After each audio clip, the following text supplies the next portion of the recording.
Me.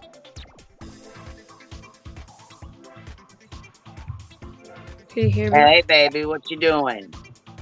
No, just sitting down, setting my stuff Here, I'm up. gonna turn this music off here. I know Nana's coming up too. Give me 1 sec. Let me turn this music off. Hey, baby, what you doing? Oh, you got feedback. Oh, hold on. I didn't know I had. I forgot I had YouTube up. There we go. It should be off. It was my YouTube still on. I forgot I had it on. So, yes, we are here to talk the tea. Spill the honey, baby. It's Queen Bee's hive. We're gonna spill some honey, baby. Pick up the tea, baby. We are. We're gonna talk some shit about Johnny Depp and Amberturd trial. I can't stand her. I'm sorry. I just cannot. Most of the world can't stand her. But you know what, though? I'm open to all different opinions. I know that everybody's going to have different opinions and, you know, different experiences, which is what leads them to different opinions. I get that. You know what I mean? I'm cool with it. Yeah. Hey, I'm open to hearing everyone's opinions too. I'm just not a big fan of Amber. I'm losing my voice, so if I sound Well, yeah, and you know what? Oh, girl, don't. Your voice sounds a hell of a lot better than mine. Mine's scratchy as hell. But you know what? She is a liar, liar, pants on fire. And I saved pictures of her too. And I know Nan's gonna come up here. She's gonna pull up some clips for us too. Which you know what? You got yours too. I didn't even realize because you know with your channel. Matter of fact, I wanted you to drop your channel link in here too. So anybody that wants to subscribe, we can put your link in here too. You know. Oh yeah, I can do that. That way, you know. I know you're a mod, right? So you can drop it in the chat yourself. Yep. Okay, yep. I was gonna say I don't. Sometimes I get busy and don't realize that. You know what I mean? I don't get a chance to. If you, as long as you can, put it in there. I would like for you to. Yeah. Because they ask and then I forget, or I send them the link and then you know, you know how it goes. I know. Yes, girl. And you know what? Oh, here, I think Nan's trying to come up. I seen the computer come up. Okay, it says Nan's computer. Do I add you or is this just the computer screen? Because I was going to add you first. I'll leave the computer back here on the backdrop. Yeah, I think they're separate, right?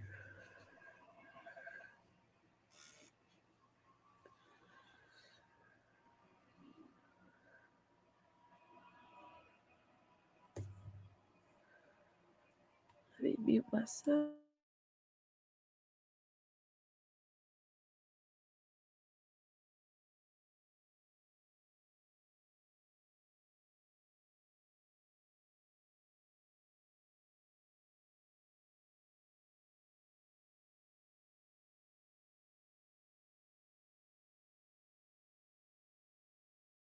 Listen to me talking away over here with the damn mute button on.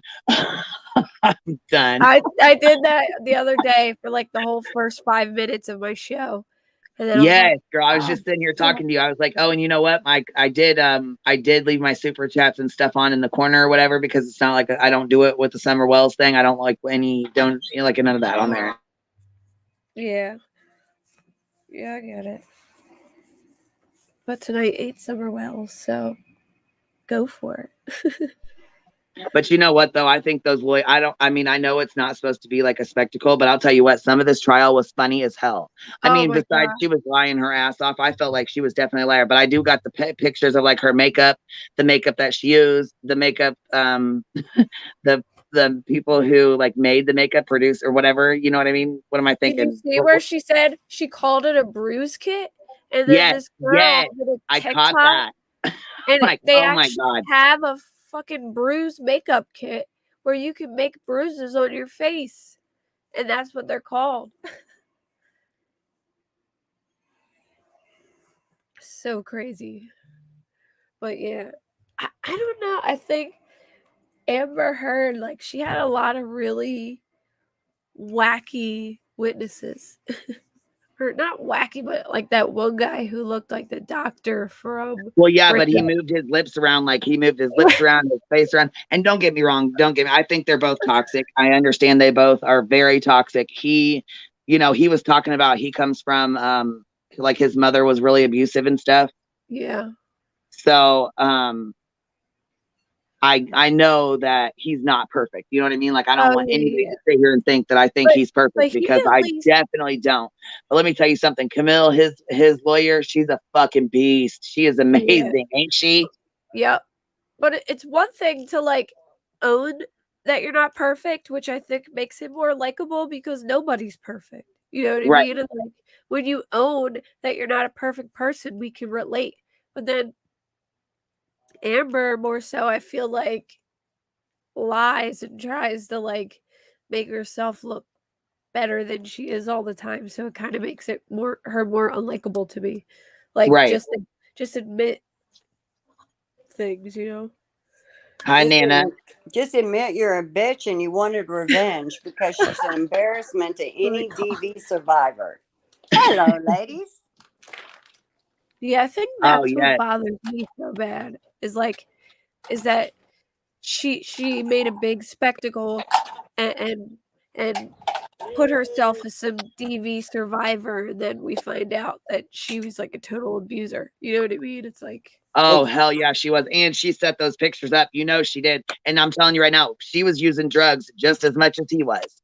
So she can't sit here and act like she's a goody good. But you know what? Let me tell you this. Look, I just laughed. Kathy said sorry, but nobody should poop in a bed and blame the dog. I I can't know. take it. right? Oh my God, that doctor. Yeah, he was like a messed up, wasn't he? He was on the stand looking crazy. Now, Now I did miss some of it. all of her expert witnesses were out there like Pluto, dude. Yeah, they really were. They I was I were like, mean, all like Dr. Hughes was really unlikable. I just like I feel like sassy. Shannon was like so just like you liked her, and then Dr. Hughes comes on. It's like "Da, da, da." Like she just seemed so mean or like hateful. I don't know. She just gave me like mean Dr. vibes. Hughes is a man hater who doesn't believe that any look at man that should be face. abused. Look at that face. It's like super No. strange. You know what was her face when Here's her Camille? here's the pictures where she tried to say she were verbs. I saved some of them so we can put them up here. And here's another one that I got with her scratch to the eye. I don't, Yeah. and she says she's got a broken nose, but it looks like she did her own makeup there. I mean, I really don't know, but to Yeah, be honest, it does not her look like a nose does bruise. not look broken, I and it looks like makeup. no. I gotta get the video where Camille is doing her closing arguments, and Camille says, Oh, "Oh that's yeah, good. Yes, a girl, bunch." play it. She's like, "A bunch of people came to testify for Johnny," and she's like, "And nobody but your sister came to support you." Like, Yes, Dutchie, come on up. Anybody that wants to come up is welcome. I mean, I want to have a good time and chat and talk about it. I mean, when you start getting attacked for your own opinion or a difference in opinion, that's too much. That is way too much. You know, I but think, just like other cases, people get so emotionally wrapped up and so wound up with it. It's really hard to separate your life or things that happened in your life or whatever. It's hard to separate it from that because you get wrapped up in it. I just let me put a disclaimer out or whatever the hell it is you do to say you don't believe what people may think you whatever. Yeah. I Yep. I am a 100% supporter of any DV victim, of any victim. But if you're not a victim and you put on a Yeah, but parade like she you did, then I well, mean the seriousness of this trial and the pain that Johnny Depp lived through from what I watched on the trial is heart-wrenching. However, what's life if you can't make fun? I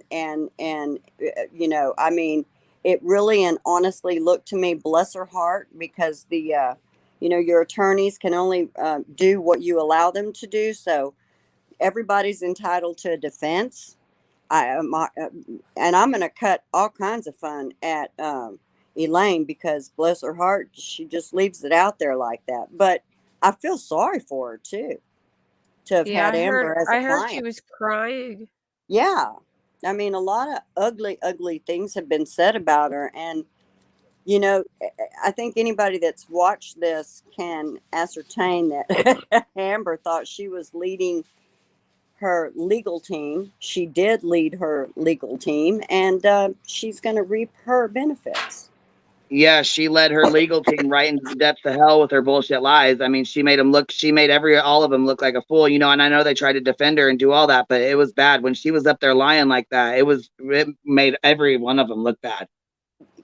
Okay, I was not, we can jump all around. I probably will, because thank God I finally have some adult friends around for a few minutes. Oh yeah, I know. Just go crazy. And you know what? Anybody's opinion. If you support Amber, I definitely appreciate your opinion as well. You're welcome to come in here, come up here.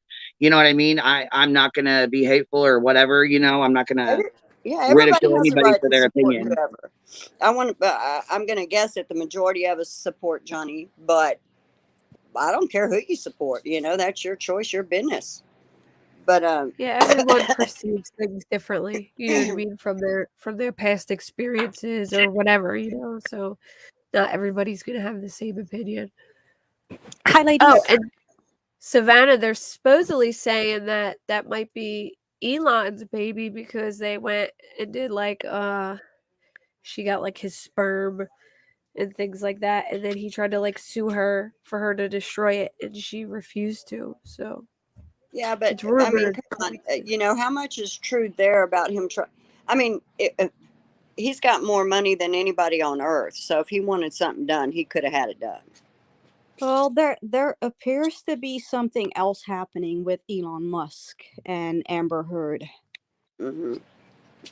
So, and this is just unconfirmed hearsay, all that kind of jazz. But yeah, there's something going on. Yeah. See, I watched Johnny Depp in a few movies. I'm not one of these. I mean, even though he's in my age bracket, it's not one. I wasn't one of these people that were just, oh, yay. But I went into watching this trial. In all honesty, I hadn't paid attention to the UK shit, none of that. But when it came to America and putting it on, on screen, I'm like, what is going on? Mm-hmm. And the UK got it, Johnny's case. I mean, when I mean got it, I can list you all. They left. They weren't allowed. He wasn't allowed to use almost all of his witnesses, like the police officers, the front desk guy who's seen her with no bruises on her face. He wasn't allowed to use her assistant. He wasn't allowed to use, the guy who found the dog scratches on the door. There was another lady where she went to a birthday party, and that lady didn't see any bruises on her. He wasn't allowed to use that witness and evidence. There was her stylist. He couldn't call her stylist up. I mean, Samantha McMillan. Yeah, the judge literally gutted his case. Yeah, Over the videos, he said that the videos didn't even hold weight. And she lied to him about a door. And he said it was peripheral, so it wasn't a big deal. Yeah, and the rulings in the UK trial were also like, it was just, they ruled over the probability, not the fact that he was abusive and that they proven in court that he was abusing her, but just the probability of her claims were that, yes, it could be possible that he did so because of her recollections and all that stuff. She claimed, and this is something that stood out to me the most, the judge ruled over the fact that she couldn't have thrown a Red Bull can at his face because she didn't drink Red Bull. Yeah, it was the most ridiculous shit I've ever read. When I read all the stuff that the judge didn't include, I was like, this is so fucking biased. Like, he also said that all right, so listen to this. He wouldn't allow Johnny's bodyguards to testify because he said they were loyal to Johnny, but he let Josh Drew and Raquel testify, even though they were loyal to Amber, and said he found them to be credible witnesses, but not Johnny's security guards. And he said that he believed them three over the one bodyguard's testimony for whatever reason. And then he said that he believed Amber had makeup on during all those incidents, where the next day she looked perfectly fine. he believed it was makeup. Yeah. Well, how do you like that? How do you like that when Amber got up on the stand? She said she didn't even know the owner of the trailer palace. Okay, that he was never there. I don't know. Oh I've never seen God. that man, and that's being disproven because people are PO'd about that. The people that were there that saw it. Yep.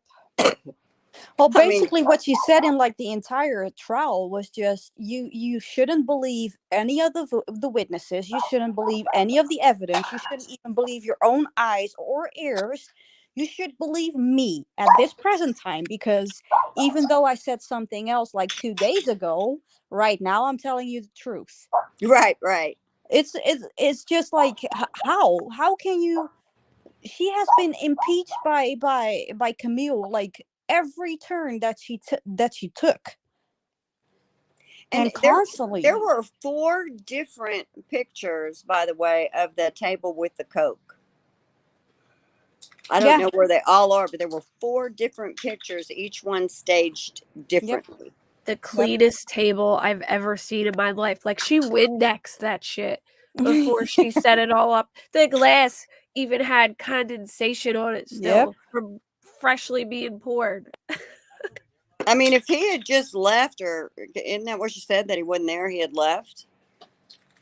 I mean, really, he left. Yeah, all the like Coke there. He left perfectly his lined up. Yeah, he left perfectly his lined up rails of Coke. little box there. I mean, she and for her to say that she didn't do any of the drug. I mean, my gosh. Everybody that has come out talking about her talks about her drugs. So, Well, and that's the thing, that bothers me the most. If she just got up on the stand and said like, "Hey, I'm not a perfect person. I have my own flaws. I did things wrong," that would have come across more believable and made it easier for the jurors to actually think like, "Hey, okay, you know what? She owns up to some of the shit that she has done, so it could be more believable if she comes out with those outrageous claims." yeah, But right, she never did that. right. And just for the people, I've been obsessed. I've been following a lot of people that were inside the courtroom, checking the jurors, how they Oh, me too. responded. Yeah, Yep. were you following the same one? Runkle of the Bailey, a Canadian Yep. guy. I'm Yeah, like following And Runkle. him and Emily D. Long Lumber. Baker. yeah, Lawn Lumber, exactly. Yeah. So yeah, they have been doing their research on how they responded, and it's not good for her. Like, they checked out. They were, during cross-examination, they were more interested in Camille than they were in Amber, and that's that's just wrong. That's just not what you want in a jury. I love. Oh, and okay. So, how many of y'all saw the breakdown of the? If you view the close, you pull in the picture really close of where he's holding the melted ice cream, and Yeah. the You can see corner the of the bruise kit. table is a bruise kit. It looks just like the one they show it. Like, they showed a picture of one and it looks just like it. I'm not Yep. sure if it's a Well, and bruise doesn't kit. she To slip me, up and say something about the bruise kit? She's like, "Oh, I have a bruise. Or she's like a bruise kit. A yeah, makeup kit." Yeah. Well, just like her slip Like on slipped up. TMZ. I yep. wanted Johnny to hear from somebody other than TMZ who had been alert, and then her whatever she did with her face trying to cover that shit up. Did you catch like Draco, hipster Draco Malfoy, Morgan Draco Freeman? Malfoy. He does look Yeah, like Draco Malfoy. exactly. But the way he actually, like, TMZ is like the biggest on suing people. Yeah. That's why they were That's there, and hearsay. it was Yeah. denied. But Strike you move. know That's what's really hearsay. Strike He, move. That's you know what hearsay. he wasn't looking for his couple minutes of fame, because he's gonna get screwed for doing that. I'll tell you that Exactly, right but now. They're gonna give him hell. he never mentioned her name. He did it with his eyebrow. do Just do y'all that know shit what again. was okay, so I know that most people do not like what's his name, Ricada Law. So in the very beginning of this, I would watch some of his, and I happened to watch his the day after he had shown, and it was during the court when the court showed that clip, of Johnny beating up the cabinets. Yeah. The next day, he told everybody that he said, it's really odd. I have what do you call those strikes? Copyright strike. Yeah. And he said, who could possibly, he said, from TMZ. Now, how can TMZ possibly come after me for a copyright strike? Yeah. And then look, lo and behold. Emily They D. own Baker the had the rights. same thing. Yeah, Well, that's Mhm. happened why to Emily too. he found out, didn't he? See, I like Ricada. I mean, I kind of like him. And they have other lawyers on there too, and they kind of break stuff down. But my favorite is Emily D. Baker. She Oh breaks it my down. I God, I like love watching her. her. I I've love been, her, Queen. yeah, I've been following all of Can I them. have some more copies? I've been following all of them, but the from a And body she's language copying perspective, curse words and shit. She's not like all prim and proper, and you know what I'm saying? She's like really down to earth, and you know what I mean? She kind of explains shit when you don't understand yeah, it, and she's not rude, she's not shitty about it, she's not ugly about it, she's like, just let you know what's up, the way Oh, that and she she's was I grown love so it. much. exasperated with Yes, Elaine Kara. was just Look, funny. I was there when she only had it was like 2,500 subs. She had like 2.5K. That was it. And now she's at like 500,000 or something. She's like grown so much. Oh, Yeah. and when they made the comment, there's at some point it was, you better wait on Grandpa, you're throwing them all out. She made a comment that said, somebody made a comment that, well, the longer you're on social media, the bigger you grow. And everybody's like, I mean, Law and Lumber blew up overnight when he Yeah. did that thing about the bed. He just, into the, what, 30,000 or more on the first night? I believe he's over that right now. Oh, yeah, but I'm saying, when they're saying, oh, the longer you're on there, and Emily D. Baker has been on quite some time. And she's very good, but man, she just blew it out the water. So, Yeah, definitely. it's not, it's having the right story. And that's what Amber was going for, the right story. Yeah. I think that her problem is, for one, um, my personal opinion is she can't act. She just can't act. Oh, And did you catch that Christina Sexton situation? the, Camille touched on it in closing about the fake not being able to cry during acting. oh, yes. Oh, Wow. my God. Her That own was like the coach. home run. That was basically just sealing the deal. Like, she's lying. She was acting. Come on, use your eyes. Her own coach threw her under the bus. Yeah. But I think what happened is, I think that she felt that, being with Johnny Depp was going to get her all these major stardom, major roles. She'd be able to screw him out of money, leave, go on to the next guy. And Yeah. she found she really wasn't that hot without him helping her. But let's talk about it, like her claims. She's saying that he was controlling and jealous and didn't allow her to do whatever she wanted to do. But I how is wouldn't that want my husband possible? doing sex scenes with people in Hollywood. Fuck That that. Or is he that is did. for one. Yeah, that's one thing. But how is it possible that she's claiming to be isolated when all of her friends were living in those penthouses? Thank you. It was Dude, his all friends that bunch were of isolated. freeloaders. Yeah. Exactly. Raquel, And the her Hicksville husband, her incident. sister. Exactly. And the Hicksville incident, it was his birthday. I one of those incidents. I'm not sure if it was Hicksville, but I I thought thought it was. Hicksville was her birthday, but I could be dead wrong. No, her birthday was Coachella. Oh, that's That right. was Honey, the the crabs under grumpy your situation. Yeah. chair. But The Hicksville was red crab. basically just her friends, and he didn't have anybody. And It's when in he the front. finally found someone, because now Twitter is like exploding with Morgan Knight and the people that were there, when he was actually like bonding with someone, just basically jamming the night away on his guitar, she was the Right. jealous one. The funny thing is, well, it's not funny, but when you hear her talk about him being an old fat man, and then she goes with Elon, Yeah. Really? Elon looks I like mean, a frog or something. Yeah, I don't know. There's something really not attractive about him. She obviously likes to be with older men who have like a stat. Well, I don't know. Elon's probably not that she much older, wants but guys money. with a status, yeah, with money Oh, and status. have you guys also heard about the Kevin Costner situation? Oh yeah, where she went into his trailer naked, wasn't it? Uh-huh. No, Yep. And that was just when she was fighting with Johnny. Yeah, that was in 2014 when they Hmm. weren't even married yet. yeah. So, Obviously, Johnny had plenty of reason to suspect that she was being like inappropriate with lots of guys. Josh Drew course. testified she had like over 30 men and women over the penthouse after hours. Yep.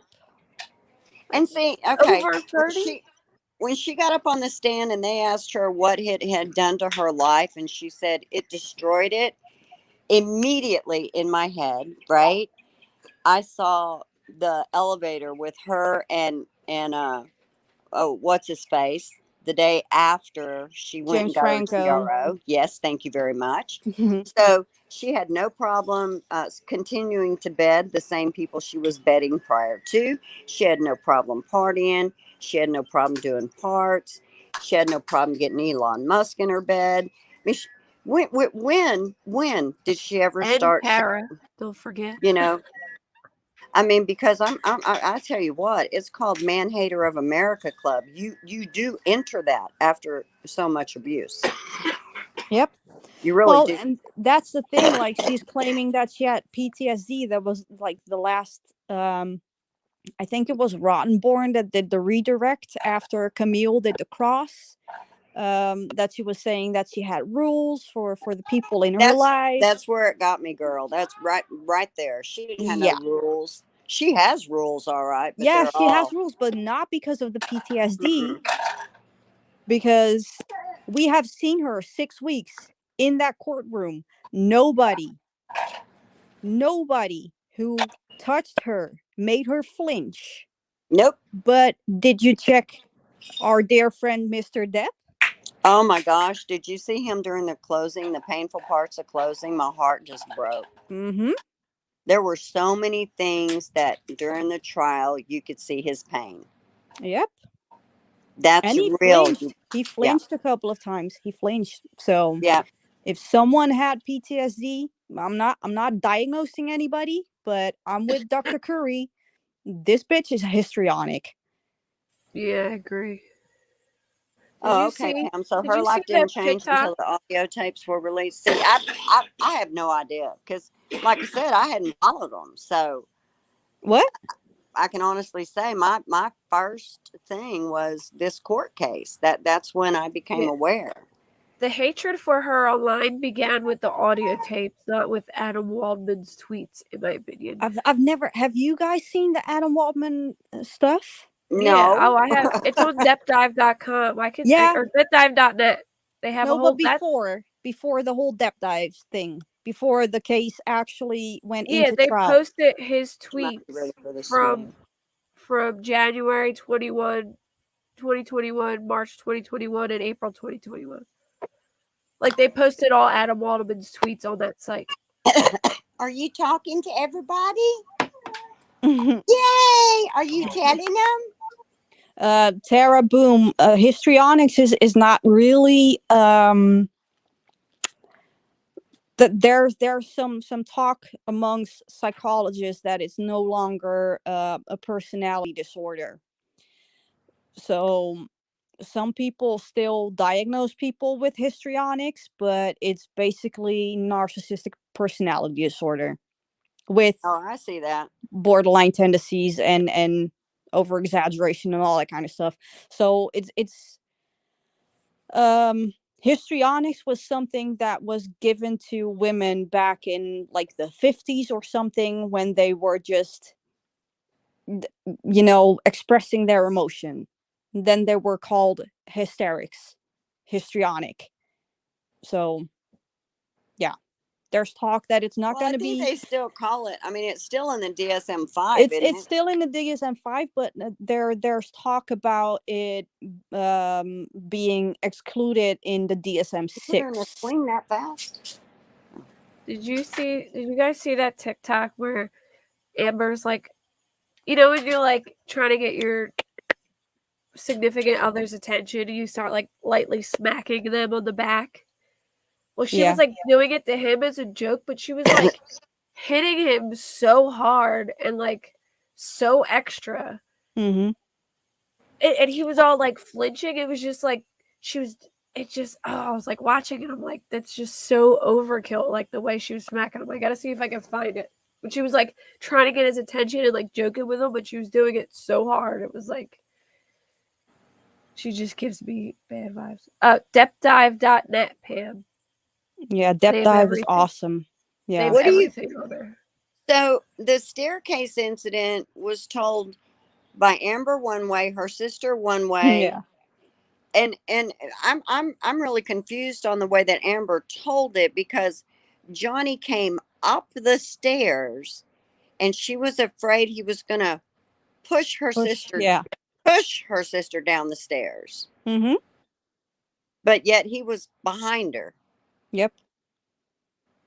And Travis McGivern also, like, there are four different statements, four different depositions, or four different witnesses, Hmm. and two of them align. Oh, five actually, because Debbie Lloyd was also present somehow. Right, Three of them align. and Two two of of them them, are completely different, yeah, and even than each other. I mean, exactly. come on, girls. Yep. Her sister looked angry and like she Yeah, was she going was to like a nod out in the resting. courtroom. She's like She a always, resting bitch face, though. I yeah, she think. always looks angry. But you can't tell me her sister was doing cocaine all the time, and then Amber, with a history of cocaine abuse, doesn't partake in it. Like, get the hell out of here. Yeah, no. There was a couple times I caught her putting something in her mouth. Now I don't know what she was taking, but one of them she picked up her Yeah. folder from the ground. I posted it, I think, in Discord, because I'm like, watch. If you really, really watch your hands, she digs with one hand, gets something in it, pulls the paper out with another hand. Probably Adderall. She ends up putting the stuff back in, and then you can see her taking what's in her hand and putting it in her mouth. I mean, it's like, come on, girl. Well, there was another instance too that she did something with a ring on her finger. She twisted it, and then she had something in her hand. She touched the other cheek, like if it was her right hand, she touched her left cheek, and then she put something in her mouth. It was such a weird way of doing something. Like, if you have to take your medication, you just have to take your medication. It's just, people know that it's not a big deal. It's not gonna get you into trouble with the court or anything. Right. I mean, But she could have been eating, she could have done like Johnny Depp and them and set their little candies up on the thing and eaten them. yeah, I mean, exactly. she No, but just, no. Wait. Don't forget, Dr. Spiegel testified that if you eat candy and oh, doodle, right. you're narcissistic. Yeah. So, If you yeah. eat candy and doodle, right? Yep. And his new name is Dr. Doofensmeert from Phineas and Ferb, because I cannot see that guy as anybody else than Dr. Doofensmeert. So, See, I saw him as the older guy on Back to the Future, that crazy. oh yeah, Doc Christopher Brown. He Lloyd. looks like Doc Yeah. Brown, too. Yeah, Doc What was Brown. he doing with his mouth, though? He's so Oh my weird, that Oh my guy. God. god, Y'all, that the other creeped me night, out. okay, And what kind so of I've had a, doctor calls the person they're doing an analysis on an idiot? Like, Yeah. yeah, I've had a really bad, Queen, maybe 3 weeks or so. So the night after he did that, they had that on a TikTok, and I found it. Y'all, I am not kidding. I even messaged it to Queen and them and said, look, guys, I laughed so hard I cried. And I have been sitting here playing this over and over for, I don't know, 20 minutes. And I would laugh my butt off, and literally I'd be crying. I was laughing so hard. And I just kept it because it was hysterical. Well, I mean, it creeped me out. I don't know. There was Yeah. something about, and this may be part because I have misophonia because the I smacking and do all the too. things. I Ugh, do too. Jesus, that just freaked me the fuck out. And I was like, no, I don't want to see that anymore. I hate it when was just, people like smack their skin, like their legs. uh, That oh, noise, yeah, ugh, yep. like it he was, oh enrages my me. God. I don't know why, but it does. That and whispering into a microphone. What was it that Elaine said when she was mocking Johnny Depp? You will never see my eyes again. Yeah. Yeah. Oh my God, how inappropriate. It is. It was, Her It is, but you closing know, argument was terrible too. I couldn't even understand what she was all over the place. she was. But I think that, and this is something that is that has been talked about among the law tube. Um, Elaine Brederhoff is actually a very well established attorney in the United States. She's high ranking, but she's not what do you call a litigant or something. She's not a litigator. She doesn't have many of her cases go to court. She is more of a settler. That would make sense. So for her to be in this position with a, don't forget, Amber was like the worst client you can have, because even during closing statements, she was writing post-it notes to Rottenborn. oh Like, yeah. Like and crazy. yeah, and Nadelhoff was sitting next to her, and he was like, "Oh my God, just for fuck's sake, stop! We already have our closing statements. We don't fucking care about your input anymore. Mm-hmm. This is the home stretch for us. It's over for you. Just let it go." There's images of it. I'm gonna put it I in mean, Discord after.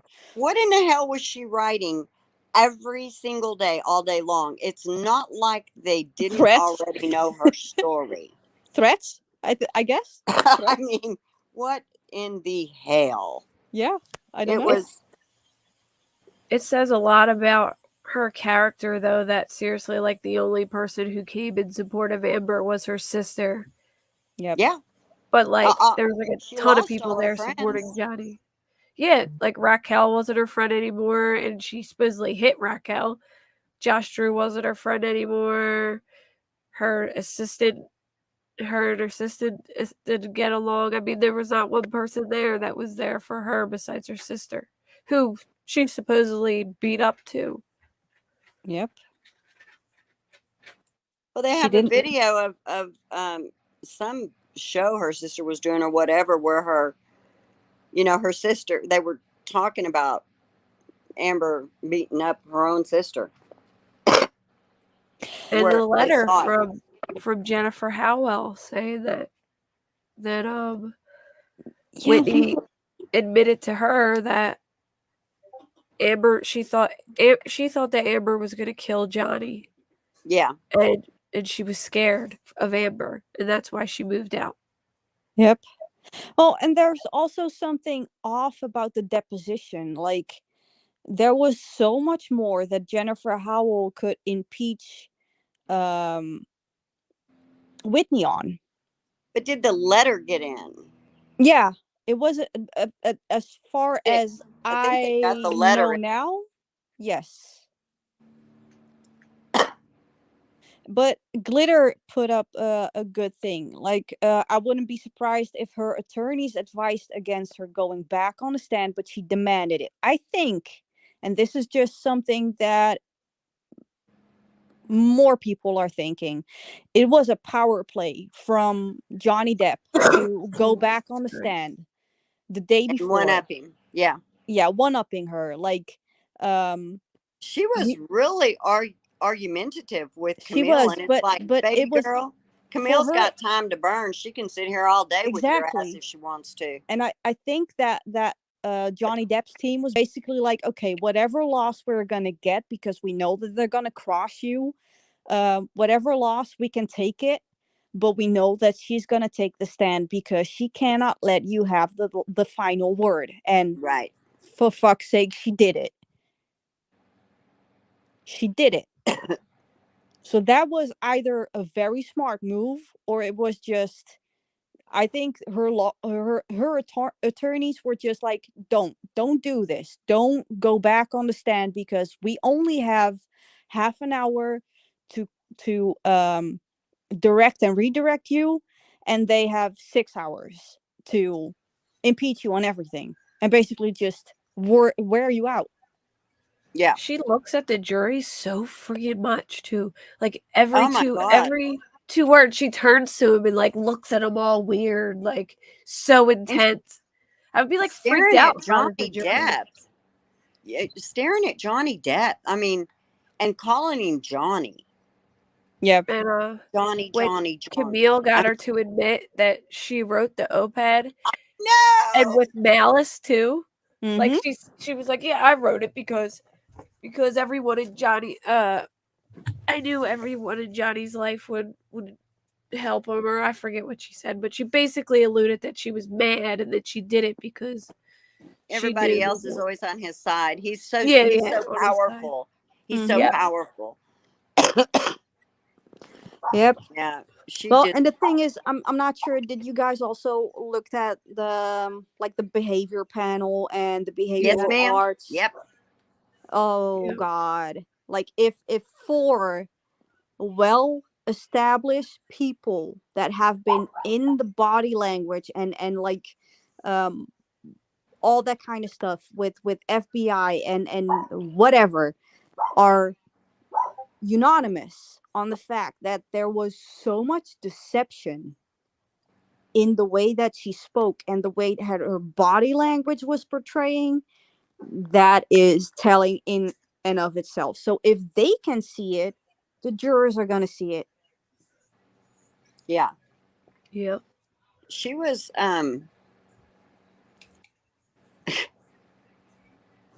you know, I have to say that God, um almost,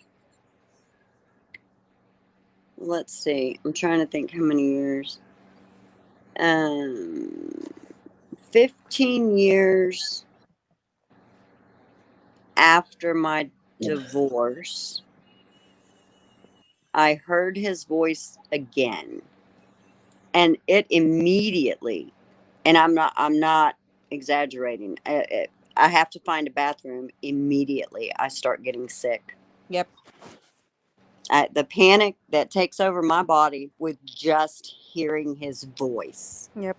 makes me sick. And I'm not saying that to be. I mean, I saw not one sign of her having any struggle. Oh, she bought him that big ass knife after he beat her up, Oh, when they supposedly. brought it in, like the entire law tube was like, yes, show I it. know, it's huge. Yeah. It was huge. And then Oh, You she know, said, I wasn't afraid that he was going to stab me with it. Like, bitch, are you for real? and the you know, I behavior could. panel, Mark kept trying to throw her a bone, like, it could be trauma. It could be trauma. Like, don't get Yeah. ahead of yourself. Then, like, a half hour later, he's like, yeah, fuck this And, bitch. Yeah. and you know, when you're dealing with someone in active addiction, speaking from experience, there, at least what I did was try to not ruffle them. Don't make them upset because they're so unpredictable as to what they would say or do. So Mm-hmm. if that was her, you know, if she truly was worried about it, his addiction and how he behaved, she wouldn't have just. I don't think she ever let up on the man. Nope. But wouldn't you say that if someone was in active addiction, that you would do anything to placate them? Yes, That's what Johnny did with her. yes, because that's. I mean, yeah, that's what I did. I mean, you know,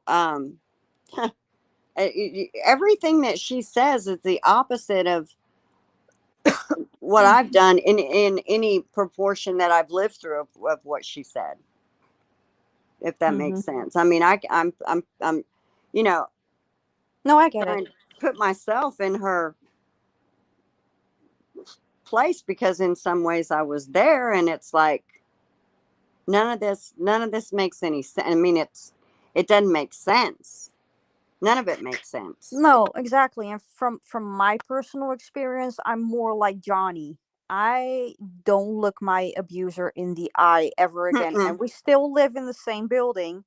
I ignore the fuck out of the dude. Mm-hmm. He's death. He's just death to me. Mm-hmm. And I don't think this justice for Johnny campaign is woman hating at all. Personally, I think the only person who did any damage to women getting abused and being believed is Amber. Yep. Like, Exactly. Because you know what I I mean, mean? Like, if anyone caused any damage to that situation, it's her, not people yeah. believing Johnny Depp. And I mean, you I know, when mean, they I say, I don't when know. they asked, well, why didn't she have, but you didn't take pictures of when you were injured, and so then they say, oh, if you don't take pictures, then you're lying. But if you take pictures, um, you faked them or whatever. And it's like, no, dude, listen, this woman's been taking pictures their entire time together, Yep. yet didn't document her own injuries. There's So, even a lot of audio, like 5 hours oh God, of yeah. relentless taunting and just condescending audio from her to him. Why wasn't she able to? And I'm not saying that she would say to him like, okay, stop beating me for a second, I need to record this. But Yeah, yeah. the Australia Yeah. incident, for instance, if you were that injured like you claim you were, why did you take pictures of fucking mirrors but didn't Mhm. take a picture of yourself in the mirror? My God, if she was as injured as she says she was in Australia, when those people came in, Mm-hmm. yes, they're concerned about Johnny. But had she been just, run through the coals, scraped through all the glass, and beaten up and had scratching and bleeding everywhere from And a that, freaking they're bottle. they're not going Come to Yeah. on. react. I mean, really, they're not going to react. Trigger Yeah, and warning, but there's no exactly. way she got a bottle up her snatch and Yep. Absolutely didn't have not. to go get fucking medical treatment. I'm I sorry. was I just don't just gonna believe. say the exact same thing. If that happened, and this is again a trigger warning, if she was violated with a bottle, you would not feel pressure on your pubic bone. No. It does not work like that. And trust me, all of us who own a vagina know that whenever something sharp is in there, you will feel it. Yeah, yeah. Yes, and we have more blood vessels in there than anything else, so that would have been Exactly. And you a cannot convince miss. me. There's nothing you can say to convince me that she had that done, was bleeding, and didn't go to a hospital. If that's, and this is me just as a maternity care nurse, I've seen women giving birth who have been through the ringer. Those coochies do not look cute after giving birth. They need stitches, like inside and outside. Mm-hmm. If she was violated with a broken bottle, she would have had extensive surgery because it would do damage Oh, to her absolutely. cervix, to her reproductive system, to everything, even if it wasn't a broken bottle. Did y'all see the neighbor lady? I think she was on Popcorn Planet. I don't know if she ever Yeah, went on anybody else's. no, I've seen her. Yeah. Was that not eye opening? Yeah, of course. I didn't see that. Wait. Oh yeah, Fill me James in. Franco didn't live in the building, so therefore, then Amber later said he lived I think in a building near. And since you have this picture up there, can somebody tell me if you're going to get hit in the face with a phone, are they going to take that phone flat and No. bam you? The I phone thought has to be there. Oh, wait, was that the cell phone that he threw, or the phone? Oh no, the phone on the wall was the one who cut his finger off. The phone that was never there. Mm-hmm. yeah. Well, I of mean, course it was never there because he smashed it to smithereens. and oh yeah, I saw that one too. And then the girl that did the makeup, the bruise kit. Did y'all watch that? Yeah, The I saw Melanie it. Iglesias. Yep. And then what is it? They said that see, I would get it wrong, but the way she described what she put on was foundation, whatever, and then Yep. bruise kit. Yep. And that's how you would actually make a bruise. Well, the way that she explains it, like everybody who knows about color correction, you do it before you lay the foundation. So you color correct, then you put on foundation, and then you put on concealer. The way that Mm. she made it look like was that she was putting on green and yellow and purple and all that kind of stuff over foundation. And that would actually create imperfections and discoloration. Yeah. Bruises. A lot of people said these marks could have been created from like Botox too. Like a lady shared Yeah. her side by sides of like when she got Botox, and it looked very similar. Yeah, but Debbie Lloyd also said that she had this what A was it skin like condition, right? no, there was something under her eye. I forgot the name. Not a cyst. Um Jesus. A sty. Yeah, she had a sty removed. Thank you. Yeah. Yeah. Well, she's the one that said, "Well, I didn't even know if the bottle was broken." I guarantee you get broken glass. Mhm. You'd have known. Well, Even if and it wasn't broken, I mean, I'm not buying that. Oh, I don't buy it at all. I I'm mean, just you even hear the audio next day, and she's like pretty much apologizing about Johnny's finger, and she's like, "Oh yeah, I just popped some MDMA and some psychedelics, yep. Xanax and Adderall," and she's walking around the house, stopping on the floor. I mean, there was you have all these medical professionals that and you don't say anything, and then you take pictures of the house that's a Right. mess, but you don't take Have you pictures of guys your injuries that you were yeah. And like have you stabbed guys and ever had something like stuck on the bottom of your foot, like the soles of your glass foot? in your feet? It oh hurts yeah. like hell. Yeah, and it takes a long time to heal, but not for Miss Thing because she was able to actually go back to the Danish girl and do rehearsals for Dancing. some kind, yeah, for a dancing, for a ballet sequence. Like Or when she I broke had, her ribs and she was in a bikini yep, like the next she's magical. like I looked at pictures of broken ribs for an hour, and there's no way. There's no way. And then the night of the Met Gala, she supposedly got hit so hard in the nose that her nose was broken. And I also looked up pictures of broken noses for an hour, and she was at the Don Rickles event the next day, and her nose Yeah, was perfect. I mean, this was yeah. hours later. There was no swelling. I mean, her And that nose was takes a literally broken perfect. nose takes an extremely long time to heal. No way. There's just no freaking way. No way. And You would have bruises on under your eyes. There's no way that you would look like that just because you wore makeup.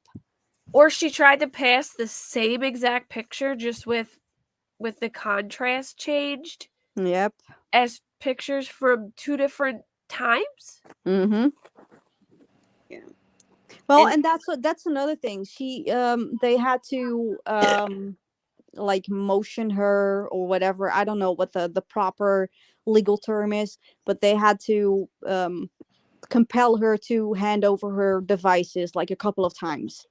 Um she didn't hand over her devices because she gave them like the access to a cloud, and it was password protected. There was some weird shit happening because it was a backup of a backup of a backup, and it was in an editing program, so all the metadata and exif data was just off kilter. But she supposedly is being sanctioned for not handing over her devices. So Oh, and not only that, but supposedly a couple days before she filed the TRO, she had some guy come to her house and pick up her computer. And that then was they looked up. Elon. That was Elon who picked up her Yeah. computer? Yeah. Isaac Really? Baruch was the one who actually said, like, yeah, Elon came over like a couple of times for her computer. Yeah, sure. Yep. In the bedroom, I guess. But why would you take her computer if you weren't taking it? Like, I think whoever they gave it to edited the photos or something. Or she just took photos after she put bruise makeup on. I just don't like at this point, I think she's lied so many times that I find it hard to even believe that she was actually hit by Johnny ever. Mm-hmm. Oh, absolutely. And I mean, what's he going to do? Every time he's okay, he's in a rage, he's furious, right? Okay, guys, Yeah. hold on, let me take off all my rings before I Yeah. start beating the shit out of somebody. What? Mhm. Yeah. And then she'll sit there. She was sitting there like, "Oh yeah, your son Jake. Well, I hope his stepdad teaches him how to do it better." Or like just Oh, being so nasty and taunting and rubbing stuff in his face all the time. Like, if you really believe, or if he's that way to you, why would you do that? Like, why would like? Well, and the filing of the TRO in itself on that day was like the biggest stab in the back oh Yep. yes. for him, because it was on his daughter's birthday. She Yep. tainted that day forever. And he was told by TMZ to dispatch a group of photographers and make sure Yep. they take a picture of the right side, a bruise on the right side of her face. Yep.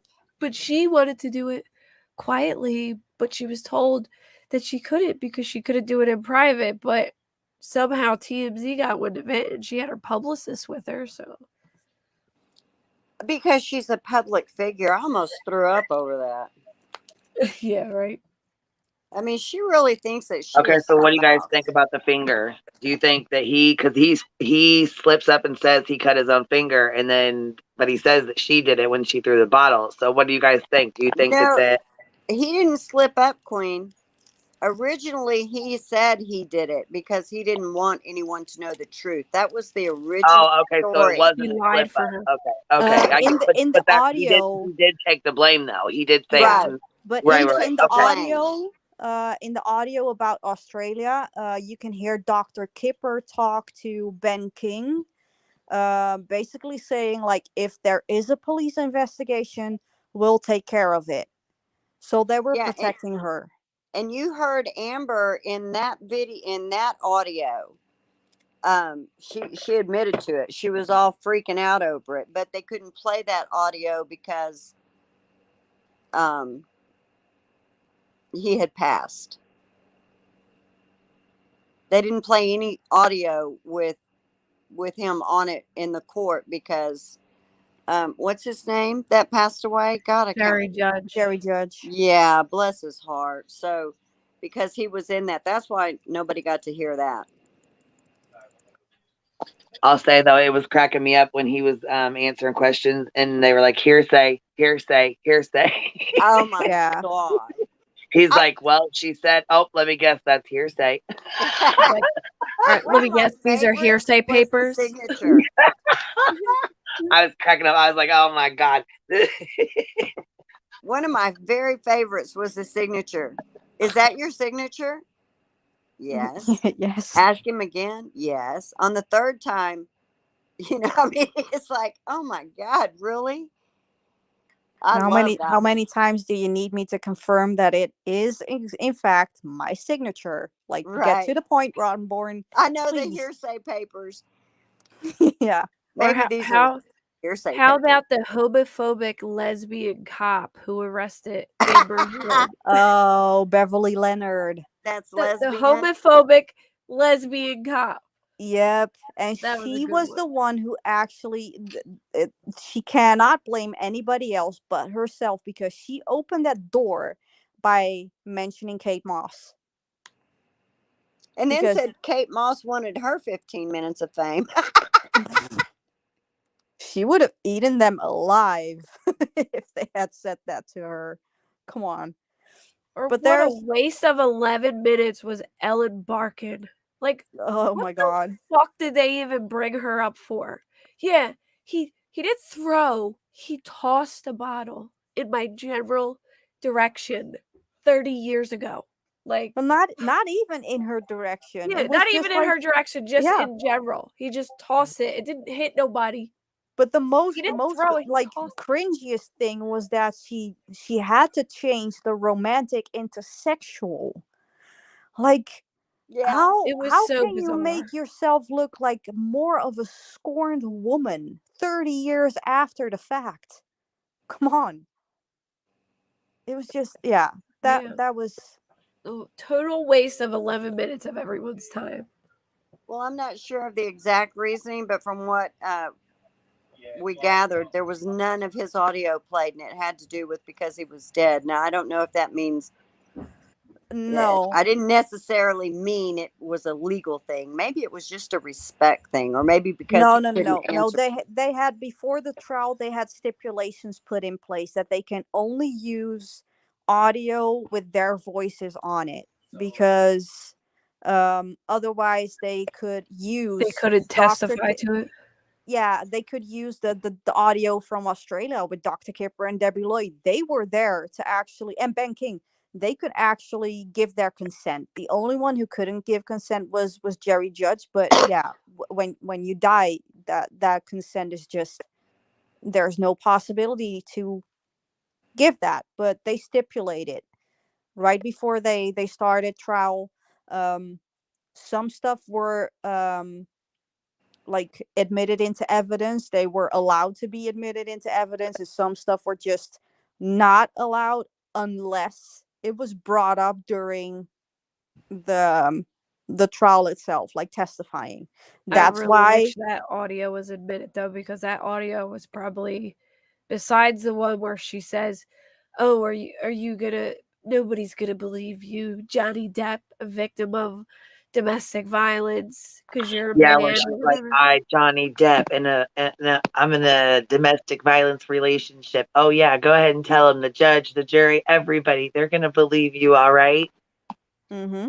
Yeah, She was like Mhm. taunting the shit out of him. But see, this is the thing. She reminds me of like a scorned woman, anyways. But she like runs her mouth, and he takes it till he can't. You know what I mean? Like, I feel like she knew he was gonna go off. Okay, for instance, his mom was a very, very personal thing to him. You know what I'm saying? There was a lot of trauma there. There was a lot of, that's his mom, and that's a whole lot there. You know what I mean? Mm-hmm.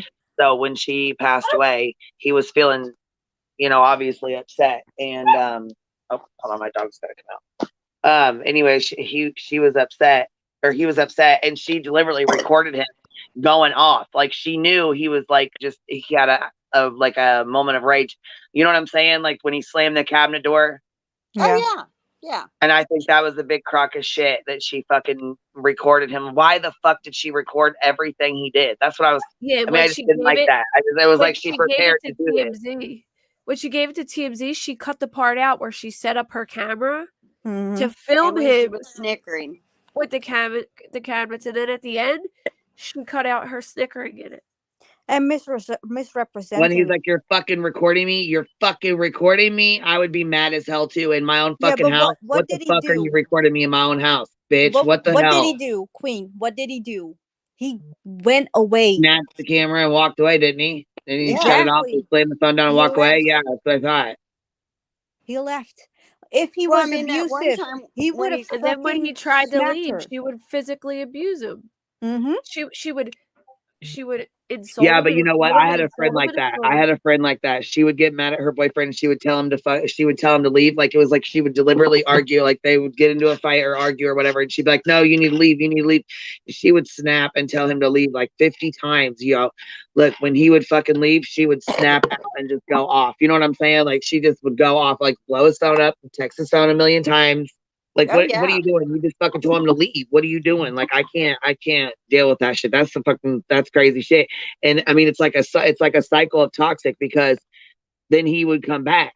Like she would tell him to leave, they'd fight. She'd tell him to leave like 15 times. He'd finally leave. He would be gone for maybe an hour and she'd be blowing his phone up the whole entire time. And then he would come back. What the hell? That's toxic as shit.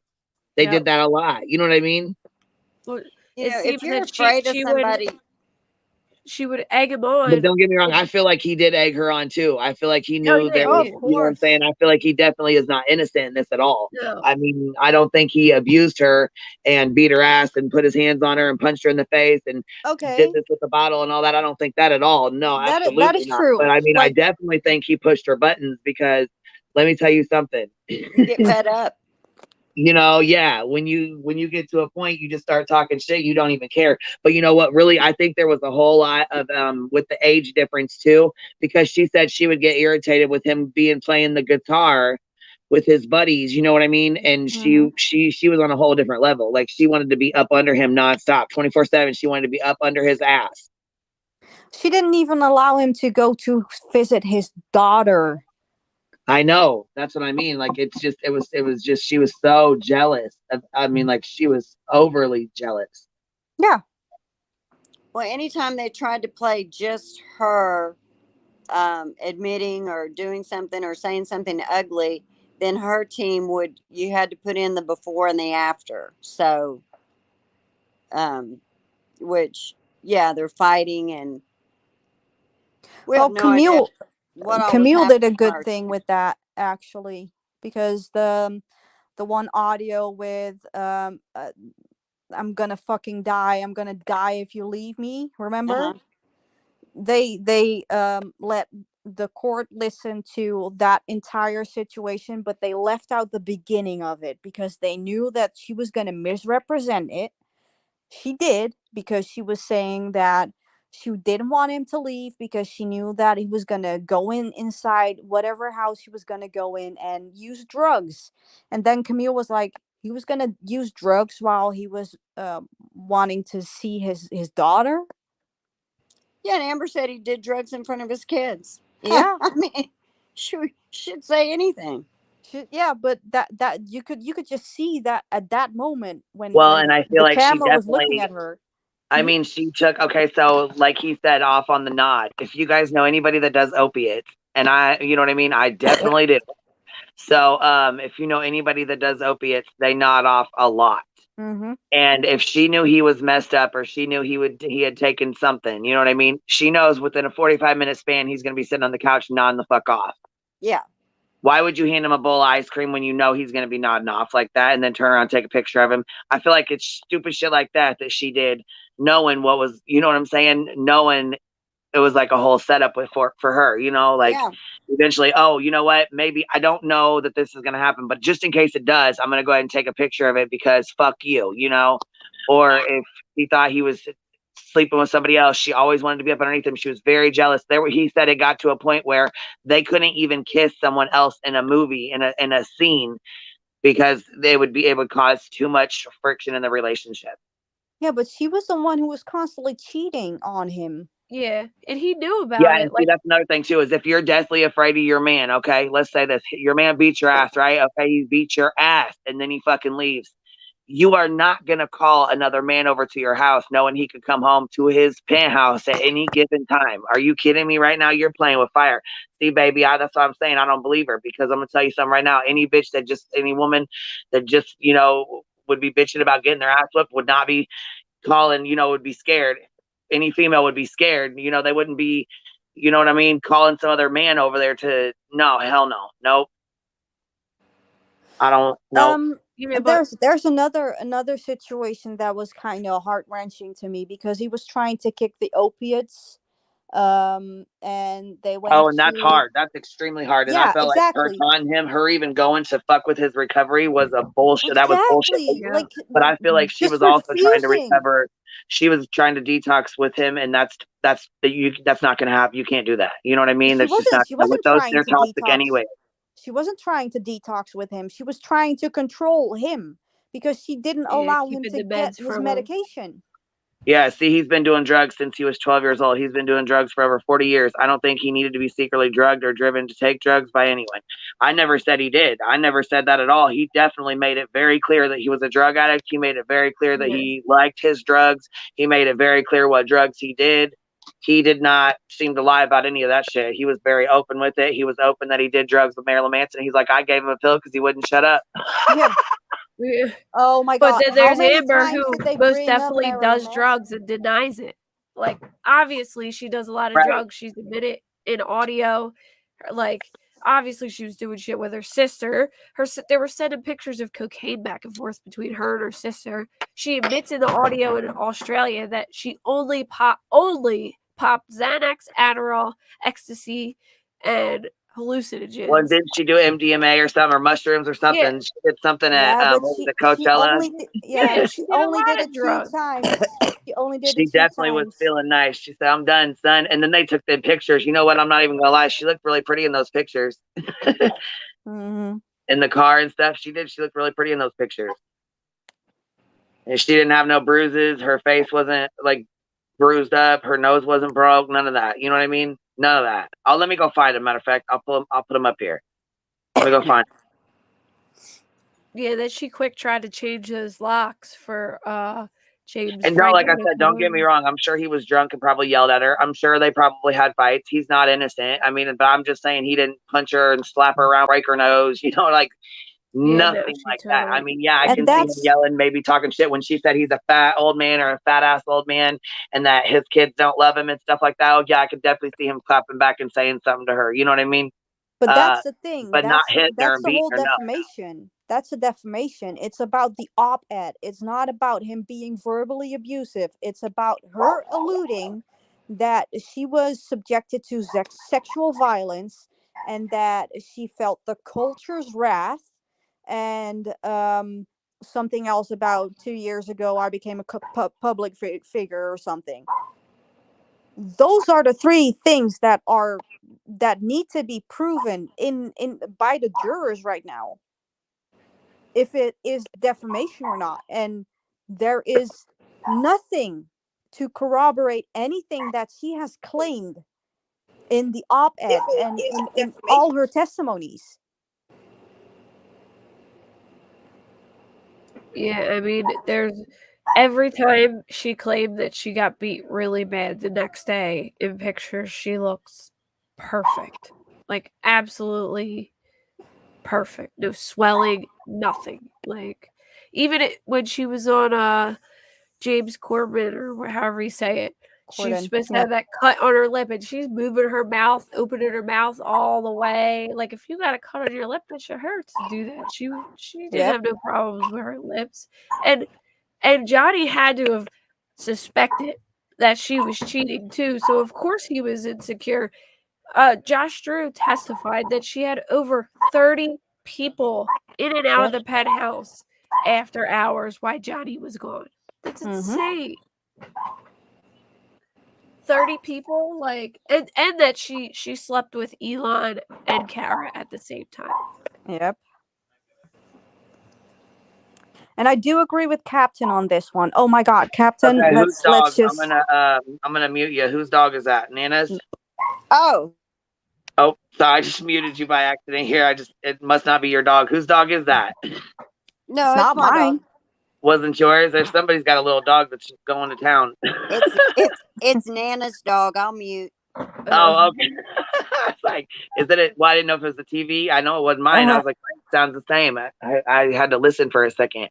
I was like, But I do agree with Captain on this one. She can see Johnny being more of a manipulator and not a physical abuser. I can agree with that Yeah, one because I feel he like was maybe he might have definitely pushed her to, you know what I mean? Like, you know how. not necessarily with her, but more like how he portrayed himself like during the entire trial. He would go every officer, gave them a hand, and be overly friendly. Maybe it's the way that he's raised, like he's the southern gentleman, but it felt off in a way. It didn't match up. So yeah, I agree with that.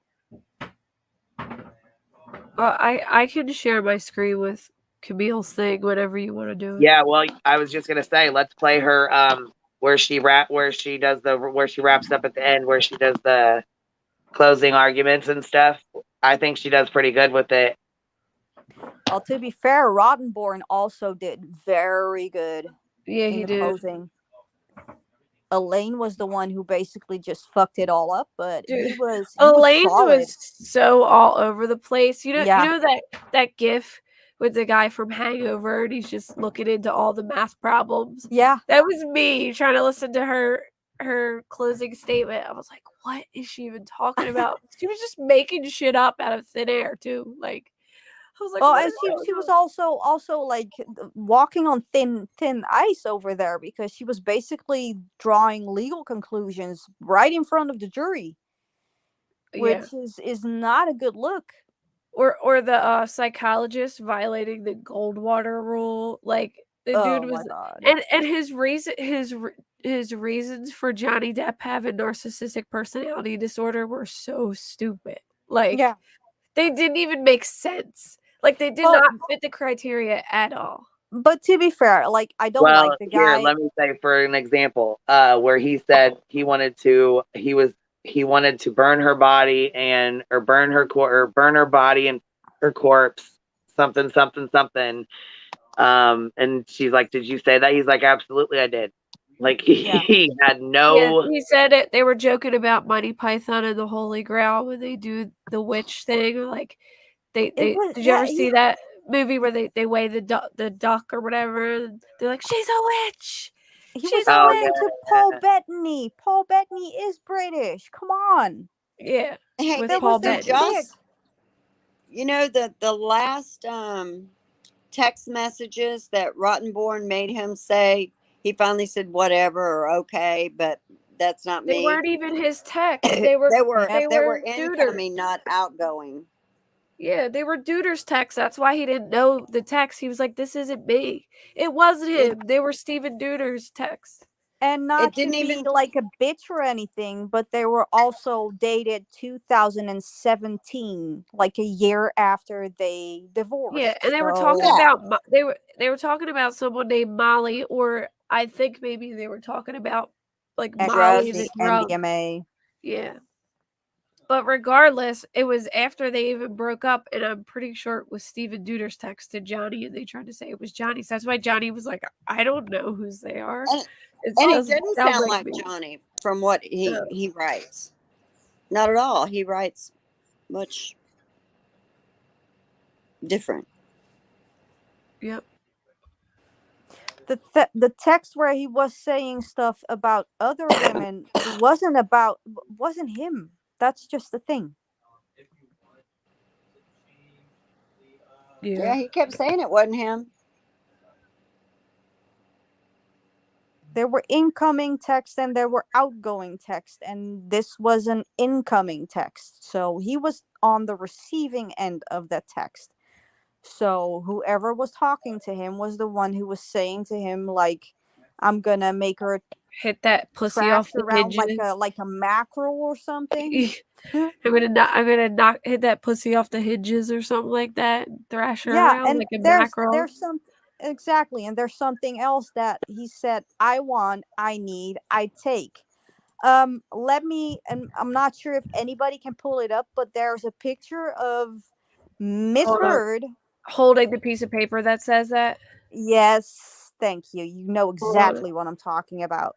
Let me see if I can find it. No, it's not stuff people came up on TikTok with. If you blow it up enough, you will see that it says incoming.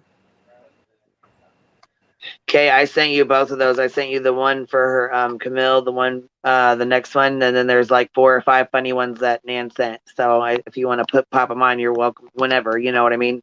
All right. Do you want me? Are we playing these, or am I getting her whole? Like, am I getting her testimony up, or her closing arguments up? Or are we doing these ones? Yeah, I was gonna say you can play the first 2 of those if you want. Why we get the Yeah. other ones up?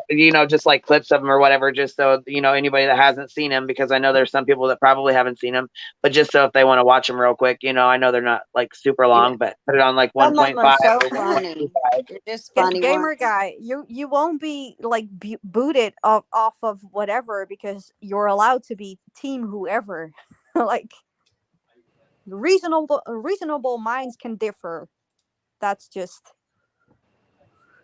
plain and I'm gonna simple. get the law and crime one because I think Court TV does Court Oh TV strike. no, long crime is gonna strike. Oh, do they? Long, Okay, I that's the thought one Yeah. Court sent. TV did No, long crime is the one who's gonna strike. Like, because yeah. I Okay, well, I streamed did it long backwards. crime. I You got streamed it good, long Ed? crime like the whole time. Like I remember most people's where they were live streaming, they were streaming long crime. I thought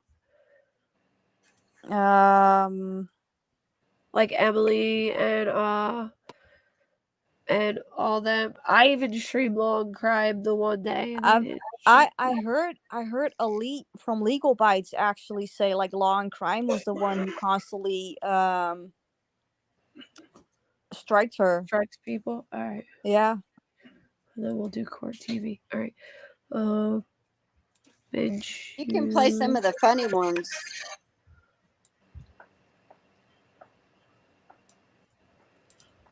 What's this one? Ben Shu argues Johnny. Oh wait, hold on. I'll wait for the closing argument ones and then.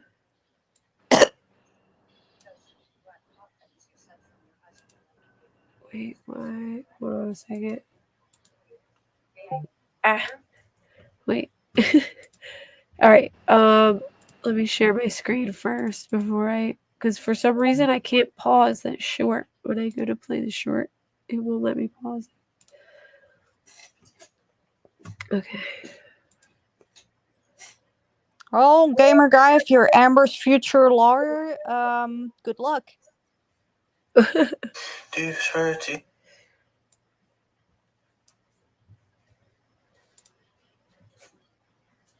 All right. You can share my screen.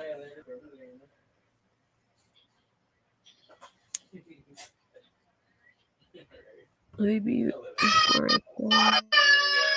Oh, you talking to, girl? Table Incorporated. Sorry, just a little jingle stuck in my head for some reason. So then would you say you maybe acted unethically? No, as an expert witness, I have not acted unethically. And if you want the jury to Oh, this believe guy's that funny as expert hell. witnesses are unethical, No, I don't think all expert witnesses are unethical. I was just saying maybe you were, but we're getting nowhere. So just forget it. So during your process, did you watch Charlie and the Chocolate Factory maybe to judge his processing speed? These are all the funny ones, aren't they? Yeah. Okay. Oh my god. His facial expressions, check him out. He cracks me up. no, you'll be happy to know I didn't see Willy Wonka. He as really I asked the didn't judge, see do I have 21 to Jump answer Street this? when it happened? Whatever. Yeah. No, I did not. Can you imagine? 21 Jump Street. I don't know how. Just look at him like, dude, Where do what you the fuck find are these you doing? guys? Seriously, Wish? Do you know if Marlon Brando used an earpiece? Isn't he dead? Yeah, he's dead. So the answer is no, he does not use one now. That's not what okay. No further questions, Your Honor. Okay, sir, I understand you, but I think it's important that they understand that. okay. Sorry, I didn't realize you were running the show here. Seriously, where do you find these guys? This is ridiculous. Sir, I think that it's important that you just answer my questions. How about that? I can't. Ben, I'm tagging you in. This is ridiculous. Evil Incorporated. Sorry.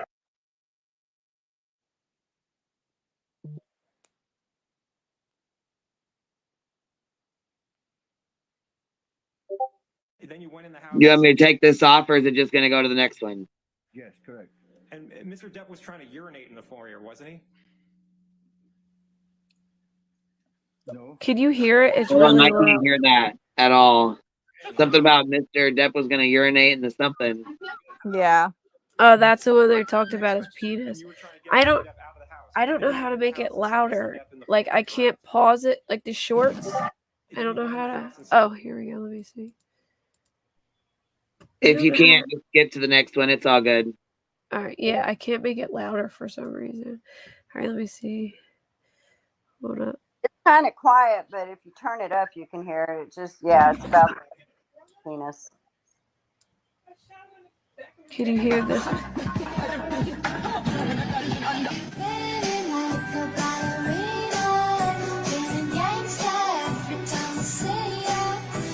Can you zoom in on it at all? Like, take your magnifying glass and like zoom in on it to make it bigger. When I. Yeah, I see what it's doing. Anyways, just it's all right. You ain't got to play them all. It's fine, honey. It's if it ain't gonna work, it's okay. I can play the closing arguments. I have Camille's closing Yeah, that's argument. fine, baby. Go ahead. That's fine. Play those. All right. 1.5, you think? Yeah.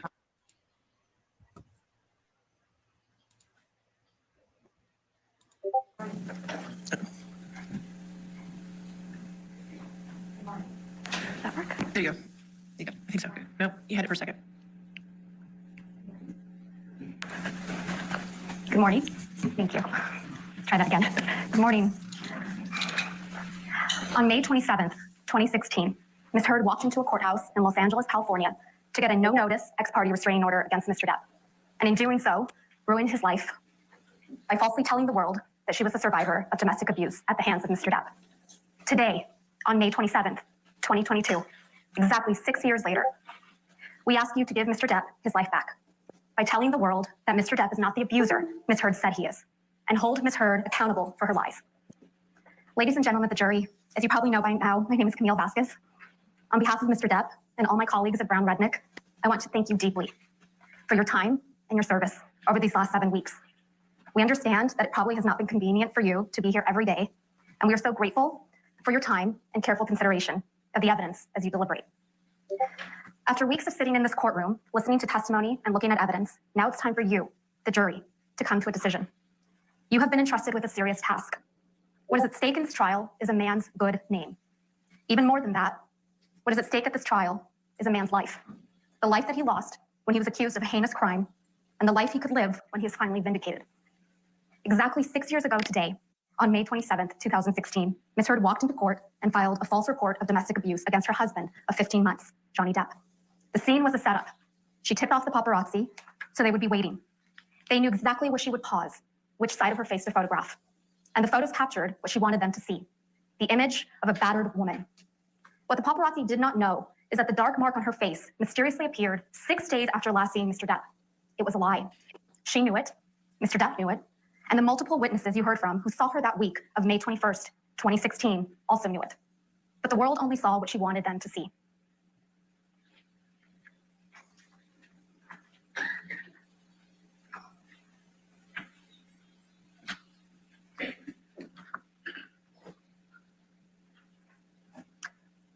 Two years later, when promoting the biggest role of her career until this trial, Ms. Heard presented herself to the world as a public figure representing domestic abuse.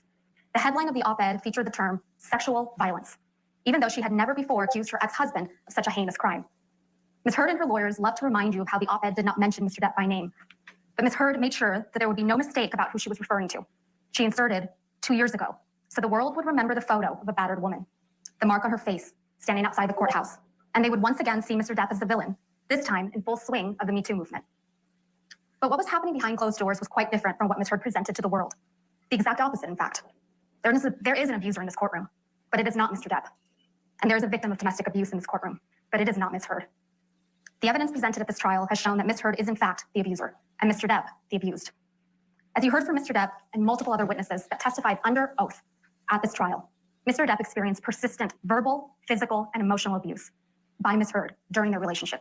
And when their relationship was over, Ms. Heard inflicted the greatest and cruelest injury of all. She publicly and falsely named Mr. Depp as the abuser. Ms. Heard never thought she would be held accountable, never thought that she would have to face her abuser. She never thought she would have her supposed mountain of evidence vetted. She never thought that Mr. Depp would tell you, the jury, and the world that he was the real victim of domestic abuse. She said it in her own words. You can please tell people that it was a fair fight and see what the jury and judge think. Tell the world, Johnny. Tell them, Johnny Depp. Johnny Depp, man, I'm a victim too, and I'm fine. And I know it's a fair fight. And see how many people believe or sided you. At the start of this case, Mr. Chu and I stood before you to give you our opening statements on behalf of Mr. Depp. During that statement, we made promises to you about what the evidence would ultimately show at the end of this trial. We've kept those promises. One of those promises we made was that you would come to understand who Ms. Heard is, that she's a deeply troubled person, violently afraid of abandonment, desperate for attention and approval. And in her relationship with Mr. Depp, she was violent, she was abusive, and she was cruel. You heard from Dr. Shannon Curry, who explained that Ms. Heard suffers from borderline personality disorder and histrionic personality disorder. These are disorders that are characterized by anger, sometimes uncontrollable and explosive anger, and a powerful, sometimes desperate need for attention, acceptance, and approval. Fear of abandonment is the deepest fear. A person with these disorders will suffer from dramatically fluctuating moods and can sometimes be violent and aggressive. They can also be charming and likable, but they can be incredibly manipulative and wild, an emotional roller coaster with wild swings, from idolizing their partner to devaluing him.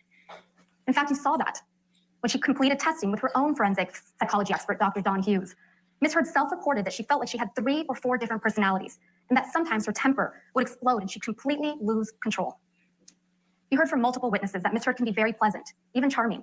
But you also heard from multiple witnesses and in audio recordings of Ms. Heard that she can be incredibly aggressive, violent, and cruel. You heard that even from her former assistant, Kate James. Ms. James testified that Ms. Heard would scream, yell, and send her barrages of text messages. In fact, Ms. Heard testified that Ms. James testified that Ms. Heard literally spat in her face. You heard from Ms. Heard's former best friend, Rocky Pennington, that Ms. Heard once hit her when Ms. Pennington did not do her best to meet Ms. Heard's needs. You also heard from Beverly Leonard that she once witnessed Ms. Heard assault her then partner in Seattle Airport in 2009. And you heard from Mr. Depp that Ms. Heard used her sister Whitney as a punching bag, literally and figuratively. You also heard overwhelming evidence from Mr. Depp and the people that were around him and Ms. Heard during their relationship, that Mr. Depp suffered persistent verbal and physical abuse at the hands of Ms. Heard. You've heard evidence from Dr. Curry and the fact witnesses at this trial that Ms. Heard's deepest fear is one of abandonment, being left by Mr. Depp. Mr. Depp's greatest crime in her mind, the fault she confronts him with time and time again, is that he splits. He leaves the fight, especially when Ms. Heard gets physical, and she couldn't stand it when he did. You heard from Ms. Heard yourselves in audio recordings how upsetting it was to her when Mr. Depp would split. Anytime anything goes wrong, you split. Necessary. It's not always you're splitting because there's blows or because there's yelling or anything. You split most times when I'm still speaking in this volume and nothing has been thrown or hit or anything. You saw the barrage of text messages she would send when he would leave, calling him a monster for doing so. You heard from witnesses like Travis McGivern, Tara Roberts, and Debbie Lloyd that Ms. Heard would claw at Mr. Depp, block the elevator, throw a punch when Mr. Depp tried to separate himself from the fight. And you heard from Ms. Depp and Ms. Heard's couple therapist, Dr. Anderson, that Ms. Heard reported that when Mr. Depp would leave to de-escalate a fight, she would strike him to keep him there because she would rather be in a fight than have him leave. You heard from Mr. Depp about how often Ms. Heard would berate him, insult him, and physically attack him, including one of the most serious occasions when Ms. Heard threw a vodka bottle at Mr. Depp, severely injuring his finger, and then put a cigarette out on his face. You heard from Mr. Depp that this whole incident in Australia started because Ms. Heard was enraged that Mr. Depp wanted a post-nuptial agreement, and she wasn't in his will, just a month after getting married. When her husband was seriously injured and bleeding from a partially amputated finger, what did Ms. Heard do? She pursued him. She kept coming after him because that's what she does. She wouldn't stop. It's not to get you mad. It's just to get out of a bad situation that's happening before it gets worse. In Australia, when we had the big fight where I lost a tooth in my finger, at least 5 bathrooms and 2 bedrooms I went to We're talking to me. To escape the fight. You don't escape the fight. You escape the solution. No. You escape the solution. No. You escape figuring it out. We cannot work it out if you run away to the bathroom every time.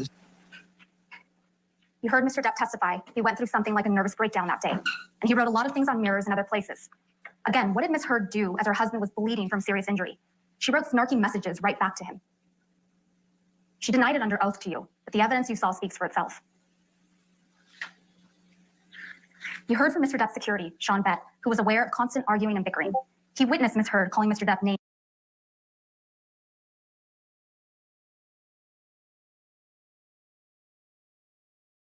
Cuts on his nose, scratch marks on his chin in December of 2015. And you heard from Travis McGivern, who testified that Ms. Heard called Mr. Depp names like washed up.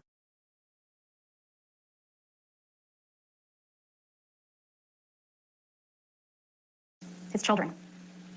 Mr. McGivern told you that on March 23rd, 2015, Ms. Heard threw things at Mr. Depp, spat at him, and ultimately punched him in the face, leaving him with a shiner.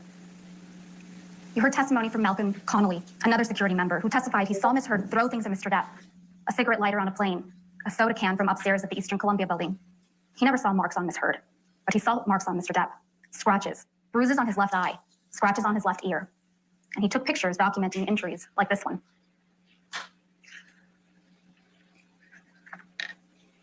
You also heard from Tara Roberts, a manager at Mr. Depp's Island, who witnessed Ms. Heard telling Mr. Depp that he was washed up and would die fat and lonely. You also heard from Ms. Roberts that she witnessed Ms. Heard clawing and grabbing at Mr. Depp, grabbing his hair, trying to pull him back to her, and Mr. Depp had a visible injury to his nose on that occasion. Most importantly, you heard from Ms. Heard yourselves on multiple audio recordings admitting to being physically violent with Mr. Depp. You heard Ms. Heard admit to hitting Mr. Depp.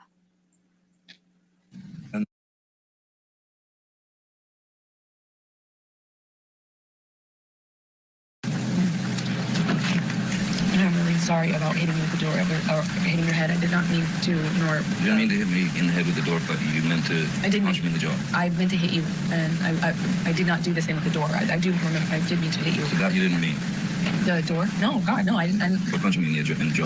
Okay, I'm sorry, I hit you. I did mean to hit you, but it was in response. I just reacted in response to my foot. I just reacted. You heard her admit it again and claim Mr. Depp was a baby for complaining about the abuse. And I watched you lie. And then I punch you, by the way. I'm sorry that I didn't hit you across the face in a proper slap, but I was hitting you. I was not punching you. Babe, you're not punched. Don't tell me what it feels like to be punched. You know, even a lot of fights been around a long time.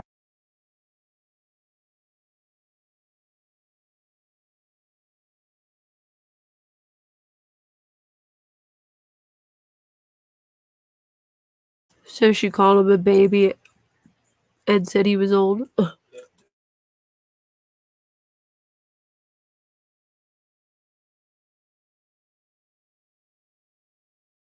For some reason, they bleeped this audio out.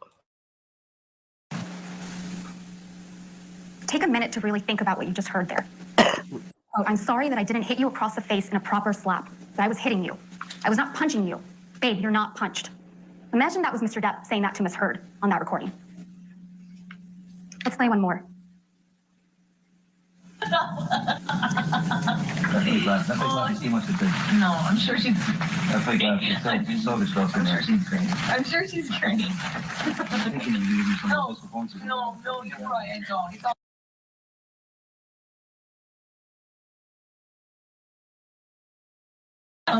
What else do you? Oh, come on.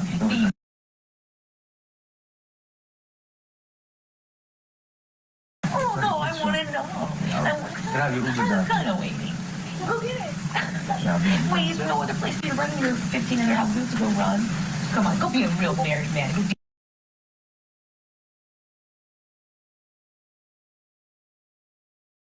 The real Ms. Heard, the one in the audio recordings, not the one you saw in this courtroom.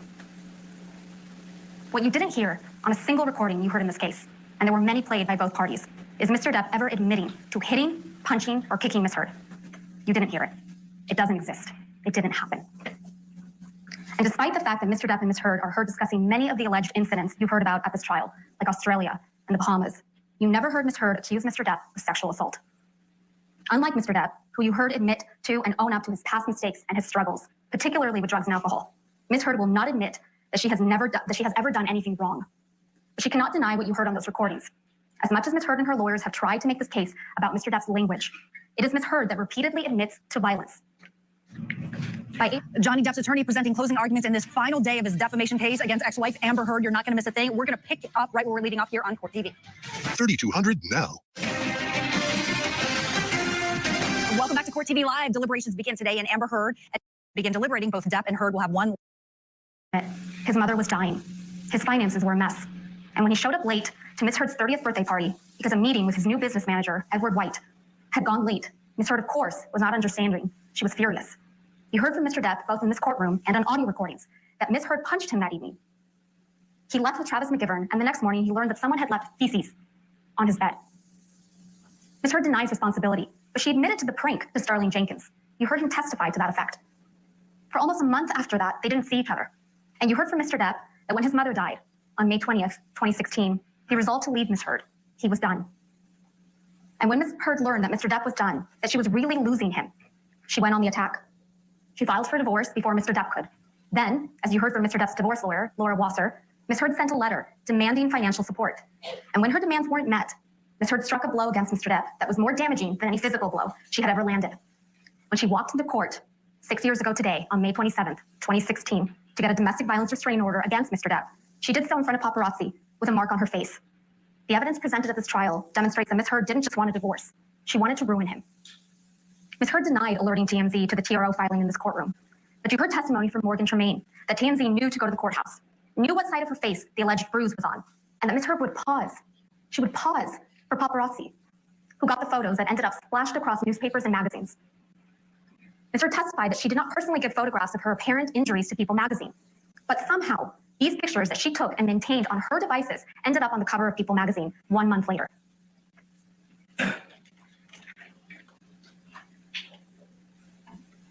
Yeah, and she said it wasn't her who gave them, it was her $7 million lawyers. without any tax liabilities, which she said she was donating to 2 charities, the ACLU and the Children's Hospital of Los Angeles. The ACLU, they got less than $1 million from her. And the Children's Hospital, they got $250,000. But that didn't stop Ms. Heard from telling the world that she donated everything. Because remember, she wanted nothing. And she had donated everything. The word donated.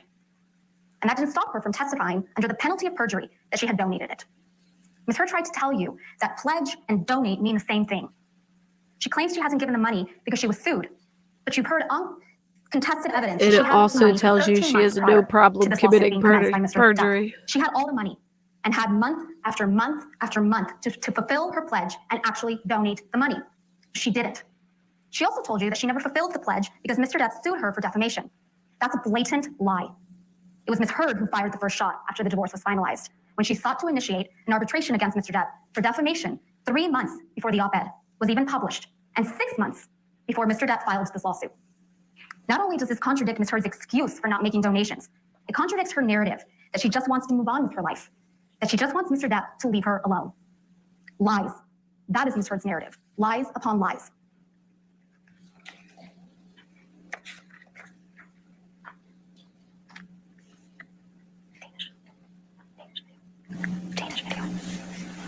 There allegedly were all kinds of accusations flying your way when you said all this, and then there was a divorce settlement. You got $7 million. People were saying this is all about the money, but then you did something that twisted that whole argument. What did you do with that money? $7 million in total was donated to, I split it between ACLU and Children's Hospital of Los Angeles. ACLU is a human rights organization. Sorry, ACLU is a prominent organization, nonprofit organization in the United States. Yeah. It's called the American Civil Liberties Union, and they work on behalf of marginalized communities on the ground and in legislative reform. Right. And well, more power to you, because that's something that I've never heard I wanted of. nothing. When you catch Ms. Heard in a lie, she tries to cover it up with more lies. So let's talk about the giant lie at the heart of this case. Ms. Heard's claim that Mr. Depp is an abusive monster and that she is a public figure representing domestic abuse. At the start of this case, Mr. Chu and I told you that you were going to hear some disturbing and graphic tales of abuse from Ms. Heard, and they were designed to shock you and overwhelm you, which you have. We told you that this would be a performance, the role of her lifetime, as a heroic survivor of brutal abuse. When Mr. Depp brought this case for defamation, Ms. Heard went all in. She spun a story of shocking, overwhelming, brutal abuse.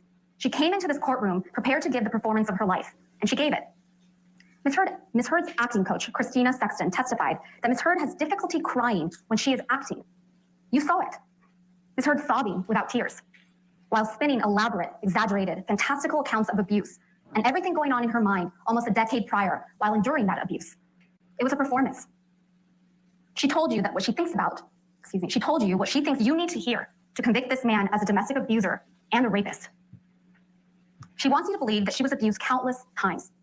Countless times. All right, you've been watching as Johnny Depp's attorney delivers closing arguments. You're not going to miss a thing. We're going to bring you back in where we're leaving off, so keep it right here on Court TV Live. Neil Vasquez delivering Depp's closing argument. You. the evidence just does not bear that out. Ms. Heard has told you that she has mountains of evidence of abuse, but there are no medical records reflecting she sustained any injuries from the abuse she claims. Ms. Heard had medical professionals at her disposal, Dr. Kipper, Debbie Lloyd, her own nurse, Erin Filati, and yet there's nothing. Ms. Heard took pictures all the time. Pictures of Mr. Depp sleeping.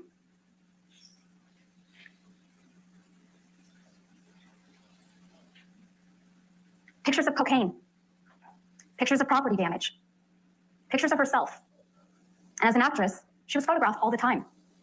Where are the pictures of the horrific injuries Ms. Heard describes?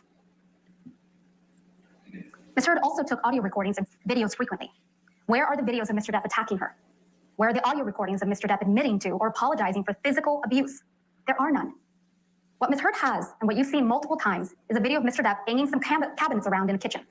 A video that, based on the testimony you heard from Morgan Tremaine, the former TMZ employee, Ms. Heard seems to have sold to TMZ right before she was deposed in connection with her divorce from Mr. Depp.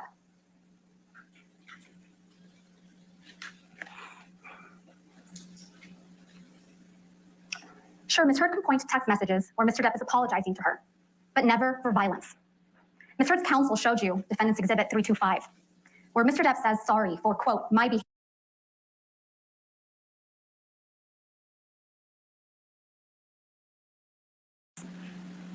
Mr. Depp is apologizing for the words he used. Unlike Ms. Heard, who you heard apologizing for physical violence in multiple audio recordings, you have never heard that from Mr. Depp, because he never used physical violence against Ms. Heard. Ms. Heard told you that Mr. Depp started abusing her right from the very beginning of her relationship, starting at the beginning of 2012. But she has repeatedly testified under oath differently to having spent a year of bliss with Mr. Depp before he ever laid a hand on her. And now, in this courtroom, she has suddenly erased an entire year of magic. She wants you to believe that instead of hitting her after a year of magic, Mr. Depp was hitting her immediately. The good times she has testified to about repeatedly in the past. Quid pro hell, I would have definitely done that. Got like a spy pen or some shit. That she gave Mr. Depp hid it in the house for proof. Hasta la muerte, until death, to the man who supposedly would get drunk and high and beat her. Ms. Heard admitted to you during this trial that Mr. Depp always wears big, chunky rings on every finger. According to her, he was wearing these rings when he'd slap her, hit her, punch her in the face.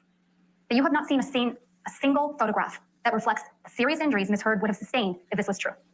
Not one. Ms. Heard testified to an incident in March 2013 when Mr. Depp supposedly hit her multiple times in the face while wearing rings. And this is what her face looked like afterwards.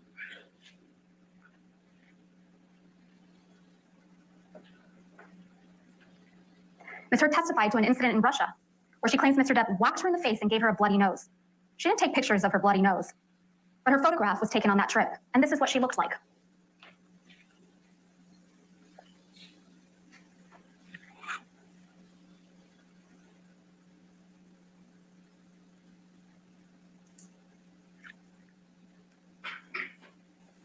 Ms. Heard told you that there was an incident the night of the Met Gala in May 2014 when Mr. Depp supposedly whacked Ms. Heard in the face, leaving her with a red, discolored, and swollen nose that she felt was broken. Ms. Heard didn't show you any photographs of these alleged injuries, but photographs were taken of her the following night, and there were no visible injuries to Ms. Heard's face.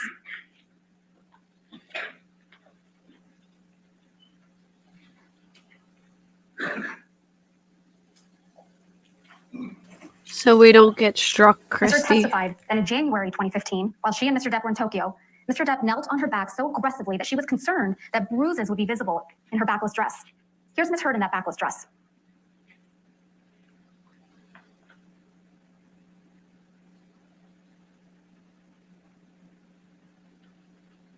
Ms. Heard testified that after an incident in December 2015, she had 2 black eyes, a broken nose, and chunks of hair missing. The assault was allegedly so violent that there was blood left all over the pillows, and Mr. Depp had broken the bed frame. Pictures were taken of that bed frame. And in that picture, there appears to be a pocket knife on the bed. And that picture fails to capture the bloody pillows.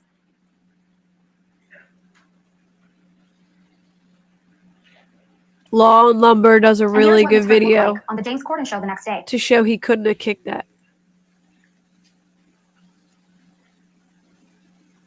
Indeed, you heard from Ms. Heard's own nurse, Erin Filati, that she saw her a day or two afterwards and could not visualize the injuries Ms. Heard described. Ms. Heard did take pictures of herself after this alleged incident. But are the injuries reflected in these photographs consistent? That's the question. Are they consistent with the brutal assault and serious injuries Ms. Heard has testified to? Or are these injuries more consistent with Mr. Depp's testimony that he and Ms. Heard bumped heads while he was trying to restrain Ms. Heard to keep her from attacking him? Out of Australia, where Mr. Depp sustained the most serious injury from his relationship with Ms. Heard spun a story of horror. A 3-day ordeal with a drug-fueled Mr. Depp violently assaulting her, cutting his own finger off, dragging her through glass, and then bending her back over a counter and raping her with a whiskey bottle. She claimed that she had bruises on her face, cuts all over her arms and feet, and was bleeding from her vagina from the sexual assault. And what did Ms. Heard say she did? She went upstairs, took some sleeping pills, and went to sleep. The next morning, she took pictures of the mirrors her husband had written on in paint using his amputated finger. She took no pictures of herself, her alleged injuries, or the property damage she testified to in this courtroom. When Malcolm Connolly, Jerry Judge, Dr. Kipper, and Nurse Debbie Lloyd arrived to extract Mr. Depp and get him medical treatment for his finger injury, you heard from Mr. Connolly, Dr. Kipper, and Ms. Lloyd. All of them testified they did not observe any injuries to Ms. Heard, and no one, including Ms. Heard, testified that she sought medical treatment. You also heard from Ben King. He also saw Ms. Heard right after this alleged incident. He flew home with her to Los Angeles. He testified that Ms. Heard didn't want to leave, that she said, I can't leave. It will be the end if I leave. He also testified that once they did leave for Los Angeles, Ms. Heard asked him if he ever got so mad he just lost it. When Ms. Heard arrived in Los Angeles, she saw Travis McGivern, who also testified he observed no injuries, and her personal nurse, Erin Filati, who documented no request for medical treatment and no injuries in her nursing notes for Ms. Heard. You heard from Mr. Depp's sister, Christy, that she also saw Ms. Heard when she arrived back to Los Angeles and observed no injuries on Ms. Heard. Christy testified that when she told Ms. Heard her fighting with Mr. Depp was unsustainable, Ms. Heard responded that Christy should get off her cross, that Mr. Depp liked her feisty. Ms. Heard's testimony about what occurred in Australia just doesn't add up. That's because there was a monster in that house in Australia, but it wasn't Mr. Depp. It was Ms. Heard. Other than Ms. Heard's testimony, all the evidence you've seen in this trial shows that it was Ms. Heard who attacked and grievously wounded Mr. Depp when she threw a vodka bottle at him, severing his finger. Okay, so you've been listening to closing arguments by Johnny Depp's attorney, Camille Vasquez. You're not going to miss a thing. We're just going to hit pause, but we'll bring you back in where we're leaving off, so keep it right here on Court TV Live. Today's limited time offer. The pictures of the bar area in Australia with the broken vodka bottles on the ground and trails of blood drops on the floor and a bloody tissue on the floor. You've heard from Ben King that the tip of Mr. Depp's finger was found in the same bar area.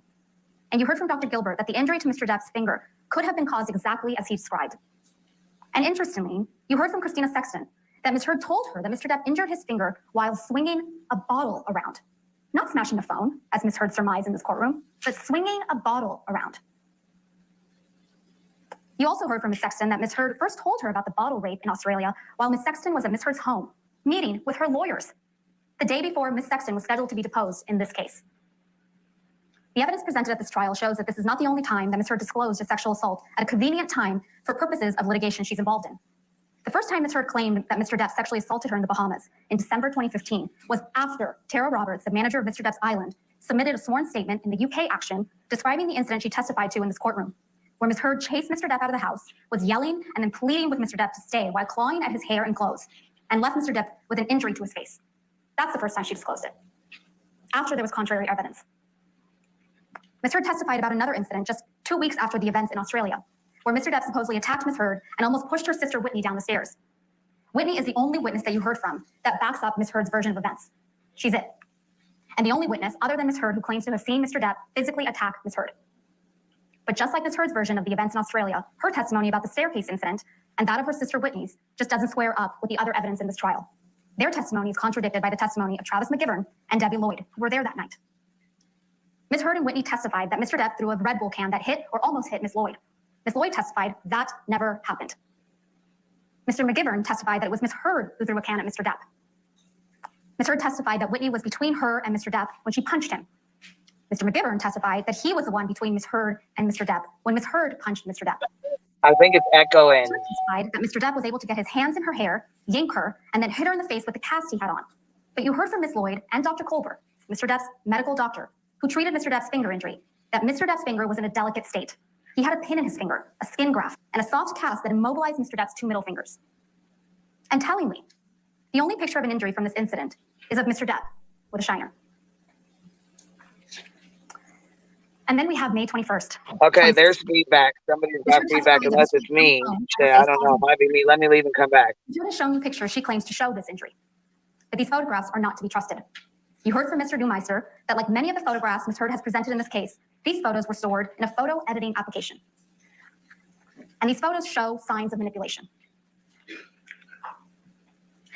These two photographs were taken at the exact same time and have the exact same file name. But they are visually different. One shows significantly more redness on Ms. Heard's face than the other, which doesn't show any injury at all. Ms. Heard testified the difference is explained by turning on a light. But there is no way Ms. Heard could have taken a picture, turned on a light, and then taken another picture with every hair in the exact same place within the same second. It's impossible. Moreover, you heard from multiple witnesses, including Officer Melissa Sines, Officer Tyler Haddon, and Officer William Gatlin, Isaac Baruch, Alejandro Romero, who saw Ms. Heard on or after May 21st and saw no injuries to her face before she showed up to that courthouse with a mark on May 27th. And the very next day, after Ms. Heard walked into court with what appeared to be a bruise on her face to obtain a domestic violence restraining order against Mr. Depp, Ms. Heard was photographed laughing with her best friend, fresh-faced, with no bruise on her face.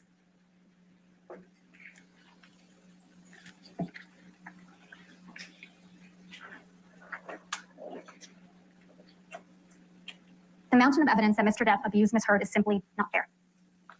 What we have is a mountain of unproven allegations that are wild, over the top, and implausible.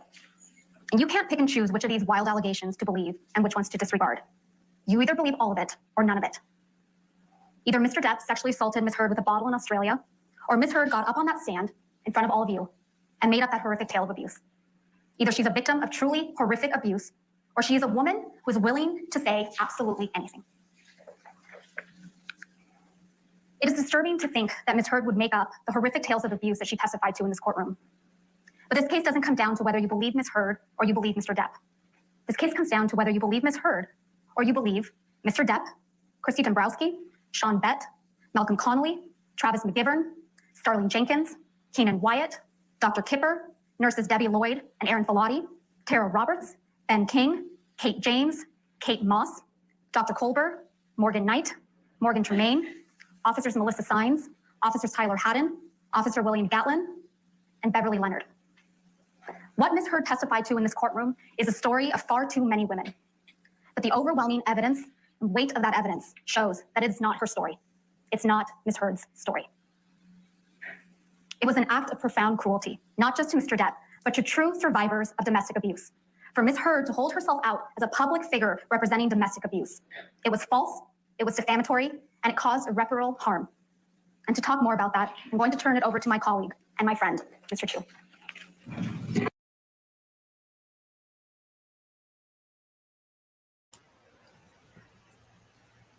Do you want me to play Choose 2 or no?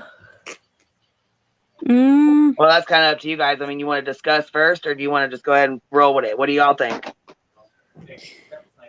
I think Chu was kind of he wasn't as efficient as Camille was. Yeah, I don't think his was as good as Camille's either. Oh, when he almost got choked up, y'all. Oh. Yeah, Yeah. But I was crying in like the first 2 minutes when Camille started talking. So, yeah. She did a really good job. She did. I mean, She what a definitely difference did. between her and Elaine's. Like, hers was so smooth and so, like, just put together well. Then Elaine's, I was like, you lost me at, like, the first sentence. Yeah, but I think Elaine has, and I don't know. I have like a weak spot for her. I know that I've been very annoyed with her, the way that she does the speaking objections and all the crazy stuff that she did in court. But I don't think that she deserves the public backlash that she's getting right now. She had the worst client of both of them. Oh, yeah. She had a defiant client who made her job way tougher than it needed to be. Oh Yeah, my I think God! because I mean, can you imagine trying to please Amber? I think No, Elon no, can only be as good as her client allowed her to be. exactly. I think she was so frantic too because she had limited time, but because she had limited time, she kept like forgetting stuff and being like, "Oh yeah, and let me add that this happened too." Like it was almost like she was just winging it. Yeah, but Well, yeah, but basically she was. her with that bottle thing and I mean I can't, but she gives actual abuse victims a really like a really bad name, and it's really hard for them already to come forward, and this just makes it worse, I think, because people blatantly watched her lie right through her teeth. Like, and then Oh she would, yeah. and the worst part about it is after she would lie or while she was lying, as soon as she got called out on a lie, she would turn and like answer to the jury like nonstop. It was almost like she was instructed to speak to the jury. You talk to them, build a relationship with them. Oh yeah. Yeah. Except she wasn't building a relationship; she was just staring at them all like crazy-eyed. Yeah, I mean, she kept looking at them, and she would like answer and shake her head and nod to them, and she would look over at Camille, and then she'd look back at them, and like, I don't know, I didn't like that at all. I don't know what the hell is going on with that, but I didn't like it. I feel bad hearing that Elaine broke down crying after the closing. Yeah, me I too. mean, you People have were to have saying, some sorry, go sympathy ahead. for. Well, yeah, but this is a stressful case. I mean, she knew it was going to be a stressful national case. She knew it was going to be a really big case when she took it, you know? Oh, Oh but she yeah. was there in the UK trial too, so she has But you been. know, what side of Amber did Amber show these attorneys and for how long? And then they start getting into more and more evidence, probably. I mean, Amber could go in and put on a good show. Woe is me to them, anyway. I mean, she wouldn't have sold me on her aunt crossing the street, but They said that she was yelling at Elaine, Yeah. and like when you take a break and you go in those like rooms. Well, I They mean, said let's they keep it could. real. The two people you're not supposed to lie to, like, are your lawyers and your doctors. I mean, you got to be honest with your lawyers. You got to be, because then they got you have them go out and go out swinging and looking stupid if you lie to them. It's But not a good look at all. there's also the other side. Benjamin Rottenborn and Ben Chew congratulated each other on a good job done. So they were professional. They tried to do the best that they could with the client that they had. It was just like they couldn't make anything out of her case because she didn't have anything. Did you see that? Did y'all see the TikTok of like Johnny like years ago at like a premiere, and the lady in the crowd that looks Yeah. exactly like Elaine? It was a Dude, oh yeah, I've doppelganger. It's seen so that. weird. I've seen it that. looks just like her. Yeah. Are you up here, Cap? Yes, I am. Can you hear me? Okay, just wanted to make sure. I know Pam. Okay, I was going to say, I know Pam wanted to come up too. Hey, Cappy. Hey, what's up, Nana? Hey, Cappy. Not much. Captain Napton. Hey, Dutchie. Hi. Hi, guys. Yeah, this case is crazy. I haven't really followed it super close, but from what I've seen, it's just like, wow, this is like the funniest, fucking craziest shit I've ever seen in my life go down in a courtroom. Like, the fucking, Oh my God. like all the clips, like the hearsay clips and stuff like that. Like, Girl, oh, did you hear that attorney object to his own question? yes, Oh, yes. poor Yeah. Nadelhaf. Poor baby born. Epic. It's crazy. But I could see Johnny Depp being maybe manipulative, and it's probably annoying that whenever you argue with him that everybody's on his side, because I can kind of see that, okay? But this bitch is above and beyond, like, crazy. Like, Yeah. crazy. Oh, But, I agree. Like they were both toxic. It was just like right. they should have never been in a relationship to begin with. But She didn't the need to go level, public with all this shit too. Like they could have just exactly. Yeah. amicably split, but she went public with it because she was afraid she wouldn't get anything. Yeah. And she said it on the stand, like I was entitled to more according to California law. So basically, you're actually like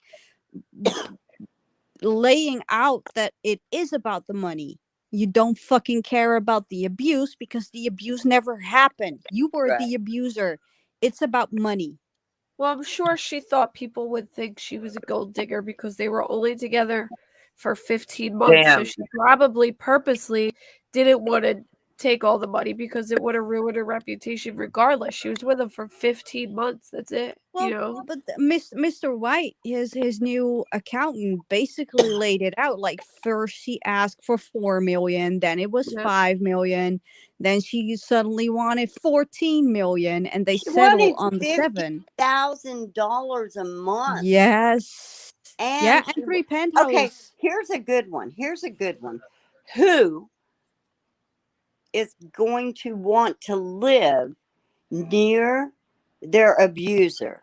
Nope, not me. She asked for 3 penthouses to have all bills paid, and for that $50,000 a month for her living expenses or whatever. She wanted a free ride. That's Yeah, the but thing. Johnny, Mr. Depp, could have still lived in the other penthouses.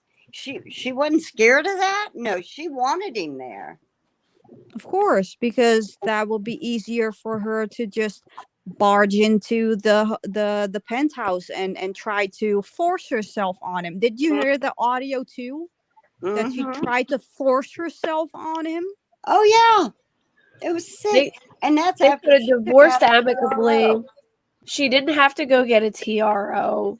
She didn't have to do any of that shit. She didn't Well, hell, have she to TRO tip off wouldn't even go TMZ. there She didn't anyway. have to write an op-ed. She did because she wanted status. Yep. Well, 3 months before she wrote the op-ed, she actually tried to sue him. And something, I don't know, For more maybe they money? settled. For more money? NorCal Like, girl said hashtag don't shit where Maybe. you sleep. or was Oh my he, God, or was yes. she trying to sue Doug Stanhope? Was that were you talking about? Oh, maybe that's the one. Yeah, could be. Because what happened was Doug Stanhope was a good friend of Johnny's, and he was there the day that big quote unquote fight at the penthouse happened. And he was there that morning, and him and Johnny were talking before anything went down, and Johnny told him, I know she's gonna blackmail me. And like basically like opened up to Doug and told him that he knew that Amber was planning to blackmail him.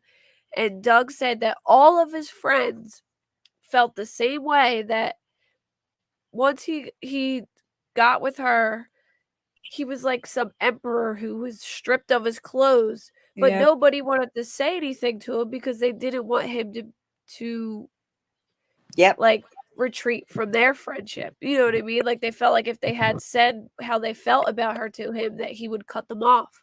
Yeah, they as didn't want friends. to lose his friendship. Yeah. So when everything came out, Doug Stanhope went on his blog and wrote like a blog basically saying like, I know, like Johnny knew he was getting blackmailed. And he told me that morning, and then hours later it went down. Yeah. And then she tried to sue Doug Stanhope, and Johnny settled with her and got her to drop it. But that's how she got the money in the divorce settlement, was basically like he gave her more in the divorce settlement in order to get her to drop her to just back her off. lawsuit against Doug Stanhope. Actually, Yeah, I found exactly. that out because I was watching Joe Rogan, who was friends with Doug Stanhope. Oh yeah, no, I've read his blog before, because you know I've been doing my obsessive hyper focus Johnny Depp v Amber Heard stuff. But yeah, and the whole situation with the teacup Yorkie was basically funny because she was blaming it on a dog. Like, that little itty bitty thing. How can a 4-pound dog shit that much? That dog needed to like fold itself inside out to have that amount of shit in the bed. That's not, yeah. And the agent, Catherine Arnold, she was dumb. Yeah. She was fucking dumb. Like Oh, comparing her trying to to say Zendaya. be making all this money is like crazy. It's like, look, if Mr. Depp's not there trying to promote her, help her, whatever, she's not even going to get a C-rate film. I mean, the woman can't act. Yeah, exactly.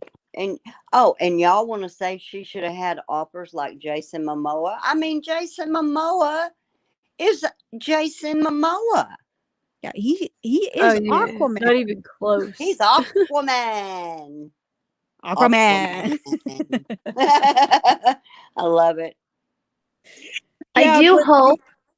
I Sorry. do hope that people can maybe stop reacting so quickly when somebody has an allegation against them.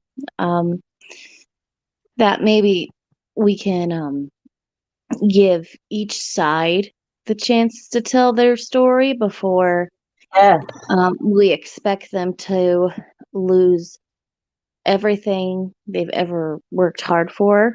Yeah. Like what was it, Johnny? Like there's another act. He was found guilty before. God, what was it he said? It was strong.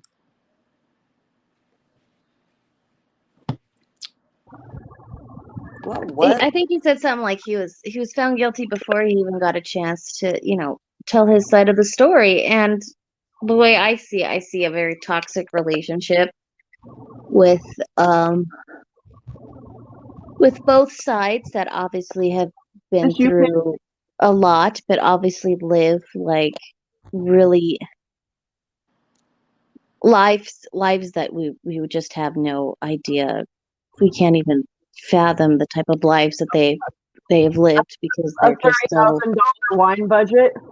yeah. Oh my Yeah, God! Jesus. Yeah, Yes. I live off that wine budget nicely. Yeah, kind of another example I think I could bring up. Rosario Dawson, she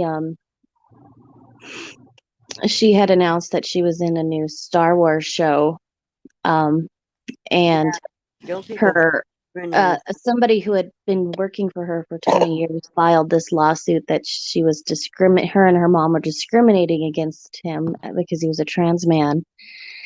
And the reason why this is on the front of my mind because it was kind of just happening in real time today. But the man that had claimed all these things against her, he actually pulled a lot of his claims against her away, and then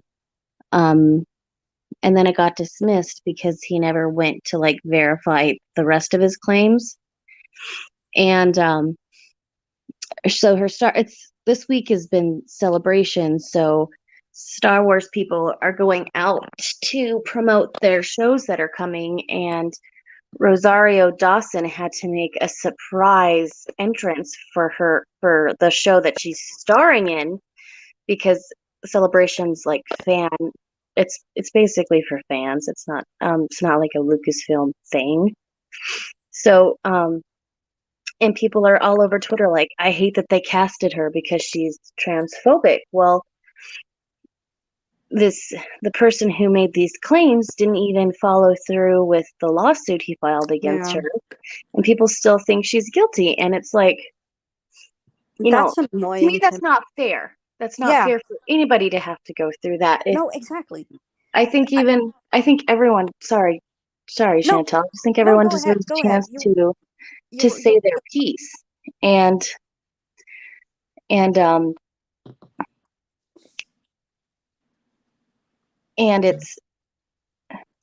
it's just not fair. I guess that's where I'm coming from. Yeah, I don't think he's a perfect person. I don't even think his testimony was perfect because there were times, like during his testimony, that I felt like he was being manipulative on stand. And I think there are times when people who've been watching it have taken it too far. Like I was watching this lawyer panel and they were talking about how the only gig Amber Heard should ever get again is OnlyFans. And I'm like, what else? Like, I want to see her still work because there's nothing else that Amber Heard can do to make a living and support herself and her child than what she's doing now. She can't go and apply for a job at McDonald's. You know, she wouldn't be able to work anywhere safely like that. Well, yeah, Although I no, do definitely agree not with safely. you. But I mean, do you think she's going to be able to get a job? That's what I was going to say. That was my next question. Like after this trial, Yeah. it's going to be so hard. I think even with Johnny, I think he's going to have a hard time getting a job. And like, you know what I mean? I mean, after a while, yeah, but no one, like this is so public and so much came out. There was so much. I mean, like all their dirty laundry was exposed, all of it. You know what I mean? I think Nothing she kept needs secret. help. She needs help before she can actually think about work again because she is in desperate need of some guidance because she's But just even if she got lost. help, how is she going to pay for it if she can't work? You know? Right. And and even that is like if he wins, she's gonna have to pay him too, you know? Yeah. But don't forget she still has Elon like on the back burner. Well, no, Elon is married to Grimes. But isn't that his kid though? Or whose kid He's is that? got a wife I or thought that was girlfriend or whatever. Isn't he trying to get back his embryos or some shit? Or Yeah, he was trying to get the embryos like destroyed or something, and the rumor is that she won in court and was able to save them, and that her daughter is actually his. I don't know about that. But locked in for life. Jesus Christ. But you I know, think, the problem that Pam actually just brought up with the whole Rosario Dawson situation. That is the new. Well, it's not exactly new, but cancel culture. That is what is like the death of law. Because like Goodegg just said, it's still innocent until proven guilty. Yeah. But not in a court of public opinion, because once someone makes a claim about you, yeah, the you're court of being public canceled. opinion is way different than the court of law, for sure. Exactly. And that is something that needs to change. Like the court of public opinion needs to shut up if there's no evidence. If you have evidence, then yeah, of course, go ahead, just blast them. But follow the guidelines of the law. Yeah. It's sad that people need to lose their livelihood over false accusations. Yeah. And you know, I have problems with the Me Too movement too. The fact that the same media companies, the same news outlets, and the same production companies that protected people like Harvey Weinstein and Jeffrey Epstein, they knew about what both of these men were doing, and they I remember one newscaster, there's this clip where she was on a hot mic and she's mad that she can't give her Jeffrey Epstein story out yet. And it's like, oh shit. And I'm like, I'm sorry that you couldn't get your Jeffrey Epstein story out before Ronan Farrow did, or whoever did. I forget who did the Epstein stuff, but shouldn't you have been more worried about the young girls he was abusing? Like, forget about doing a news story on either of those men. I feel like they had a responsibility to protect people, and instead they protected them and allowed them to still work. And so now they're going in completely the opposite direction too strong, because now they're like trying to prove to us, I guess the public, in a way that they take things seriously. I was like, you guys, without even acknowledging like their part in that. And but yeah, I hope both Johnny and Amber get to work, you know, like and can move on with their lives in one way or another. Like Like, Well, I think Jussie Smollett is gonna come back or make a comeback. So it's never too late. Just look at Robert Downey Jr. He's been yeah, I was through just the thinking of ringer him. too. Or look So at Tekashi 6ix9ine. Like, he's a rapper and he openly snitched, and then when he got out after only doing 2 years, made a video with a big old rat emoji, like laughing about it, like, yeah, haha, I snitched, ha ha ha, look at me. There's a lot of coming back from bad things nowadays. Like, there is cancel culture, but there is also, I guess, like a a climate of redemption arc. redemption and like forgiveness and whatever.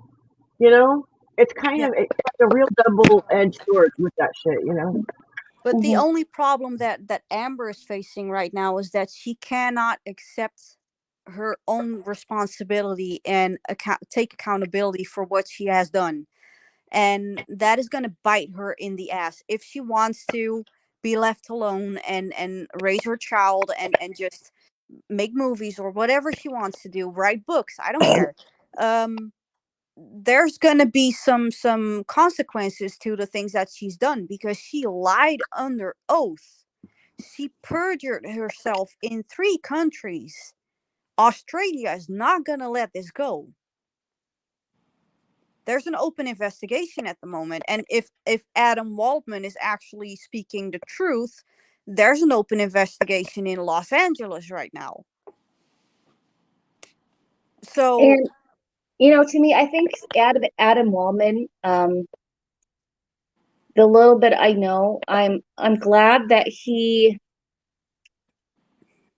certainly found a way to get Johnny's side out, as far as like giving that umbrella guy YouTuber named That Umbrella Guy those videos and stuff. He certainly did that, but I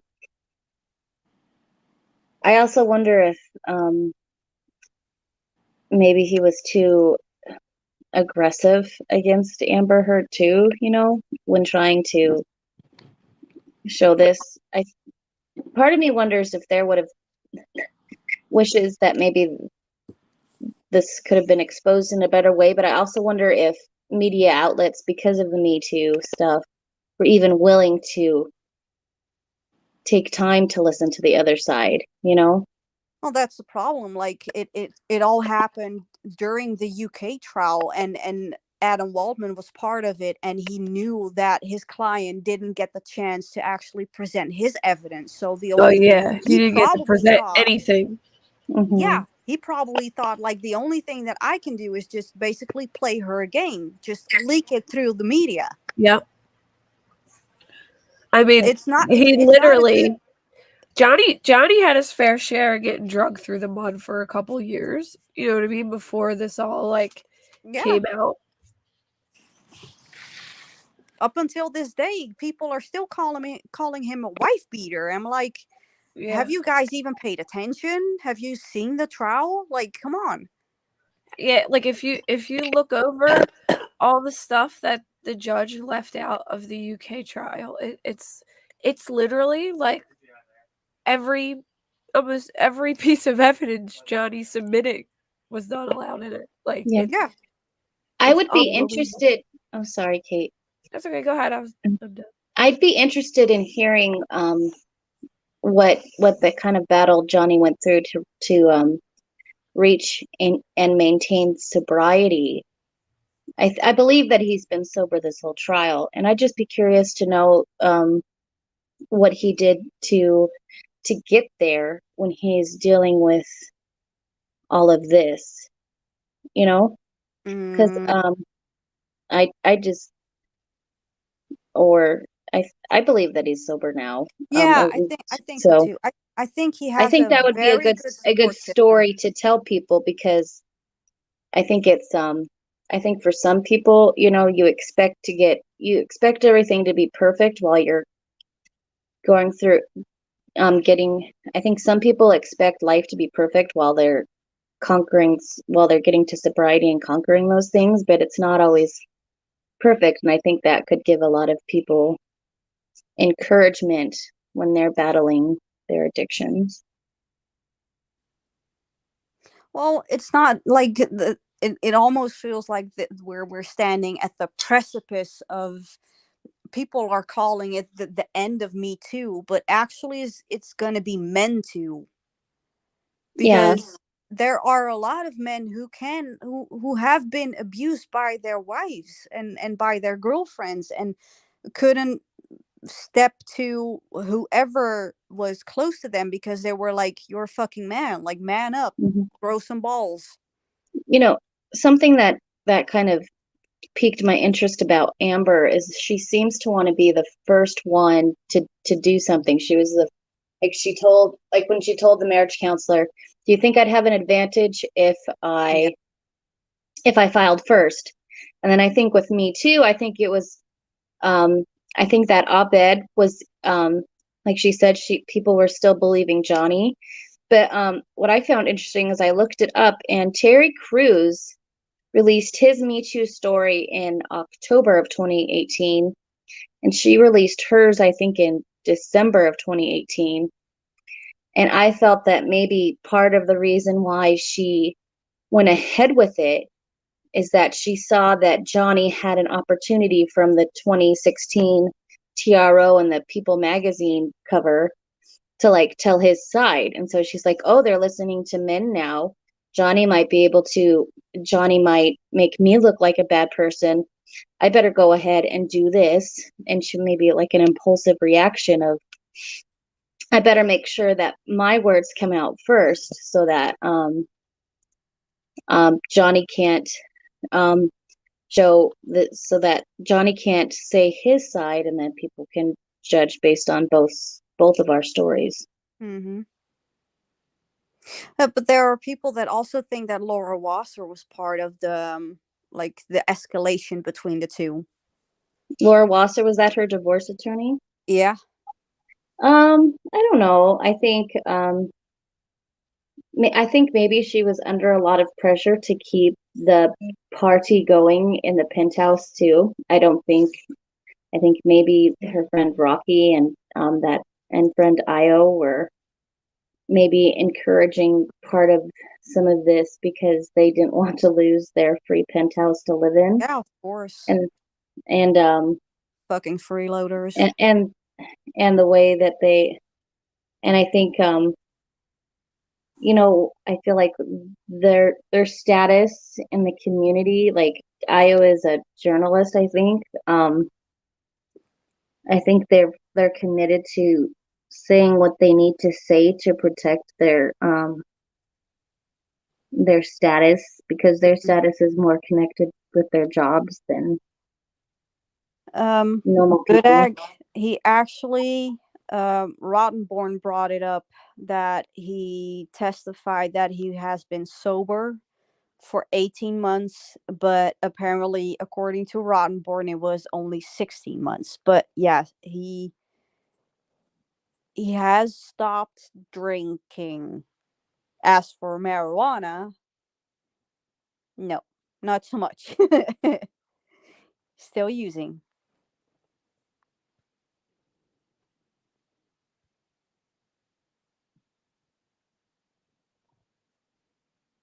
But what do you guys think is going to be the outcome? Because it can still be. I'm torn. I think it's Yeah. possible that they give them each $1 and send them the fuck home. You know, They but can I give. think either way, Johnny accomplished what he wanted to, like the court of public opinion. Yeah. I don't think Amber oh, sorry. No, go ahead. I don't think Amber might have enough proof for the jury to be like, to not do anything on the domestic violence stuff. But I think they might, like, and Emily Baker's talked about this before. I think they could probably do the sexual abuse article. I think that might be where he wins in the defamation.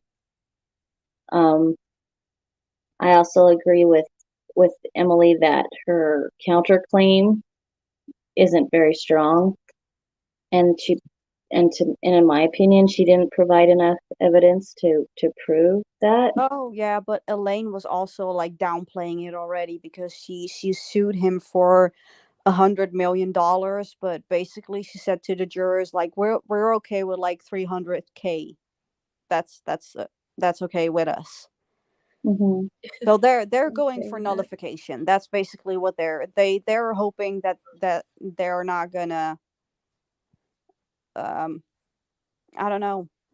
It's hard because Ron Bourne actually had like a very good point, and I know that the United States is very big on the First Amendment. He kind of hit home there, I think. Mm-hmm. So it's gonna be tough with the defamation. Like, can they prove that she actually lied and did it with malicious intent? And as far as like the money goes, I think if I understand defamation law, the way I think that I've been told is that they also have to prove that actual damage has happened too. So you can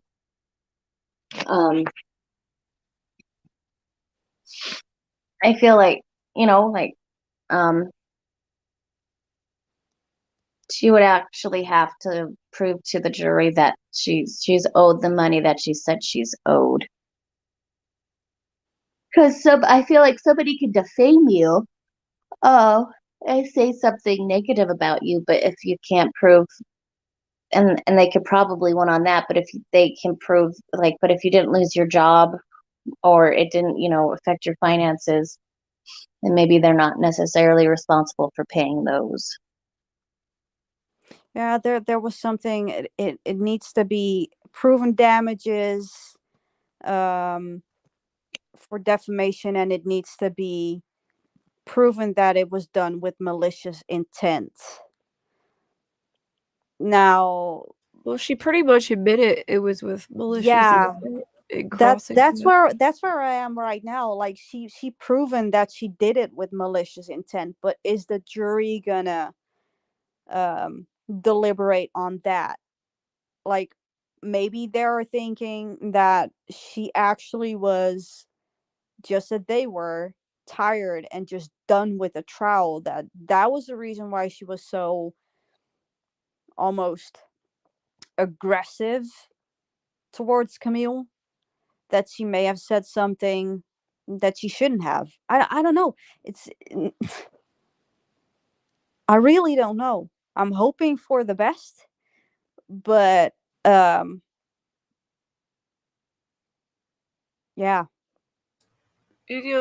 Like I'm really torn about like I feel bad that like people are like threatening to put her baby in the microwave and it's getting as crazy as it is, but at the same time I think it's really important to show like the ramifications, like if she lied about all this stuff and brought it out there and put it in the public to try and make him look bad and made herself out to be this victim when she wasn't, then like is it karma? Like is it deserving of, because it's a big fucking deal. You know what I mean? If like exactly you're lying about it, that's not something, that's something that you take very seriously. Like, but one thing that the jurors don't know is that she actually lied about the microwave situation, because that happened to someone in England in 2020.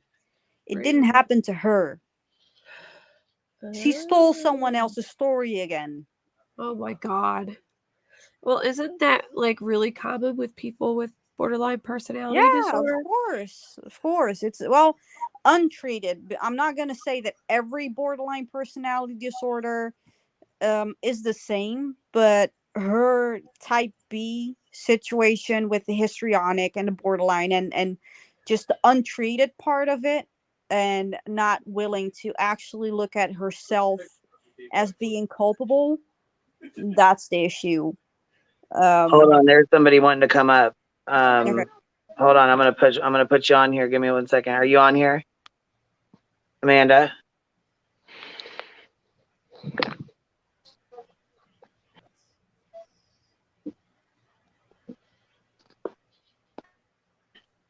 Go ahead. Go ahead. They dropped off. Go ahead. Oh, okay. Oh.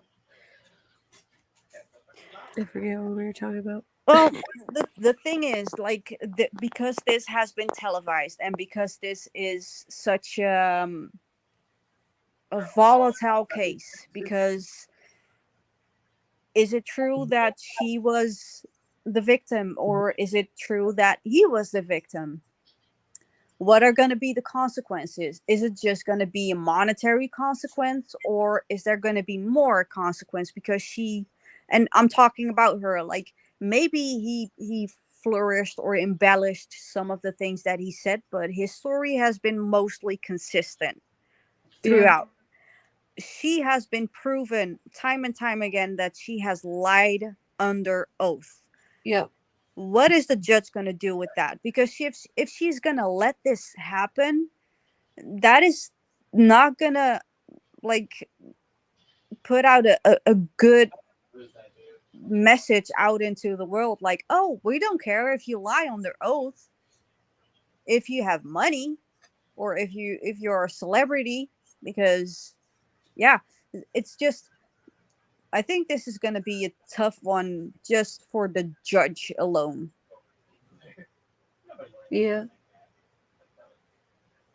Because there has to be consequences. Otherwise, why would you be sworn in? Yeah. What's the use of that? Like, you're not allowed to lie under oath, but if I you mean, lie this would under be in oath, three different countries now. Yeah. You know what I mean? Like perjury in 3 different countries. I just feel like she could have done it amicably and quietly, and it didn't need to go all out like this, and now it's backfiring on her. I just don't see it as Johnny using it to punish her. I see it as Johnny really upset that he's been made out to be a woman beater when he's not, Mm-hmm. Yeah, the fake writing, Twisted Peppermint. I'm not sure if that was fake writing. I think she was pressing on the pages like very lightly. It's hard to see, but she was writing. Oh, I didn't find that picture yet. I'm going to check Twitter real quick, see if I can find the picture of her holding up that letter. Because you know what? That writing. So when she's standing there like naked and she's holding that like piece of paper of her. Yeah, her with the chest, I want, I need. Yeah. The writing on the paper was like very similar to the writing on the mirror. Well, and did you also see that she like had the N in reverse or in mirror writing? It was kind of, it felt almost psychotic to me. And at this point, yes, I'm biased. I try to go into the trial as unbiased as possible because I haven't seen all the evidence, but now I'm biased as fuck. I don't believe her. Yeah. I think she's a psychopath. I do too. But that writing, that mirroring of the N and the way that she, I don't know, there's just something off about it. And I'm not an expert. Yeah. I wish there was someone who was a handwriting expert that could tell us, like, what does it mean for someone to twist a letter in mirror or whatever. I don't, backwards. Yeah, the N was written backwards. It was just so off. It felt creepy. It felt creepy. There was like a couple letters that were backwards, weren't there? Yeah, I believe the S was also like a weird one. Yeah, I don't know. I can't find the damn picture. I seen it, but I can't find it now. So, like, in the picture, she's standing there naked, holding up a piece of paper that pretty much says something very similar to what the text message said, like the I want, like I take what I want or something I need. Like the piece of paper said like pretty much the same thing in like her handwriting, but a few of the letters were flipped backwards. I think I have it. Let me check if I can. If you could send it to Queen, I think she could just put the picture out. Or I can, or she can send it to me. Or Discord, I can save it. Yeah, I'm gonna, because I know that Queen doesn't check Discord at all, unless she needs me or something. I'm gonna send you this one because this one was just freaking hilarious. Oh wait, I can open Discord on my computer. I have the side by side with the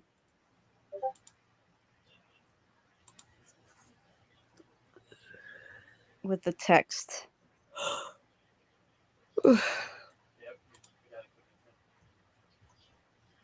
There we go. Save image. Yeah, here.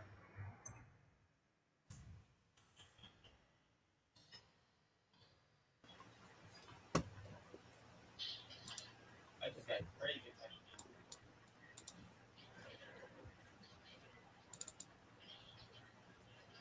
Downloads.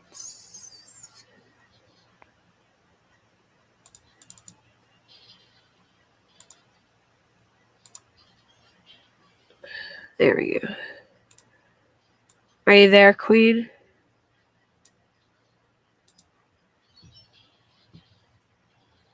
Oh, when Queen comes back, I'll have her share. It says, "Good afternoon, my beloved Tonto man," but the N is backwards. This with a backwards S. Blonde. The N is backwards. Texan bitch will eat you alive. I want with a backwards N. I need with a backwards N. Give me what's mine. And she's like holding that piece of paper over her boobs, standing there naked. Yeah, and the weird thing is he was filming The Lone Ranger, so wasn't that like in 2015 or something? No, wait. When did The Lone Ranger get out? The Lone Ranger premiere, I think it might have been 2016. If I remember. Let me see. I'll tell you right now. No, Lone Ranger, they were in Moscow. That's where he supposedly broke her nose. That no one else saw. 2013.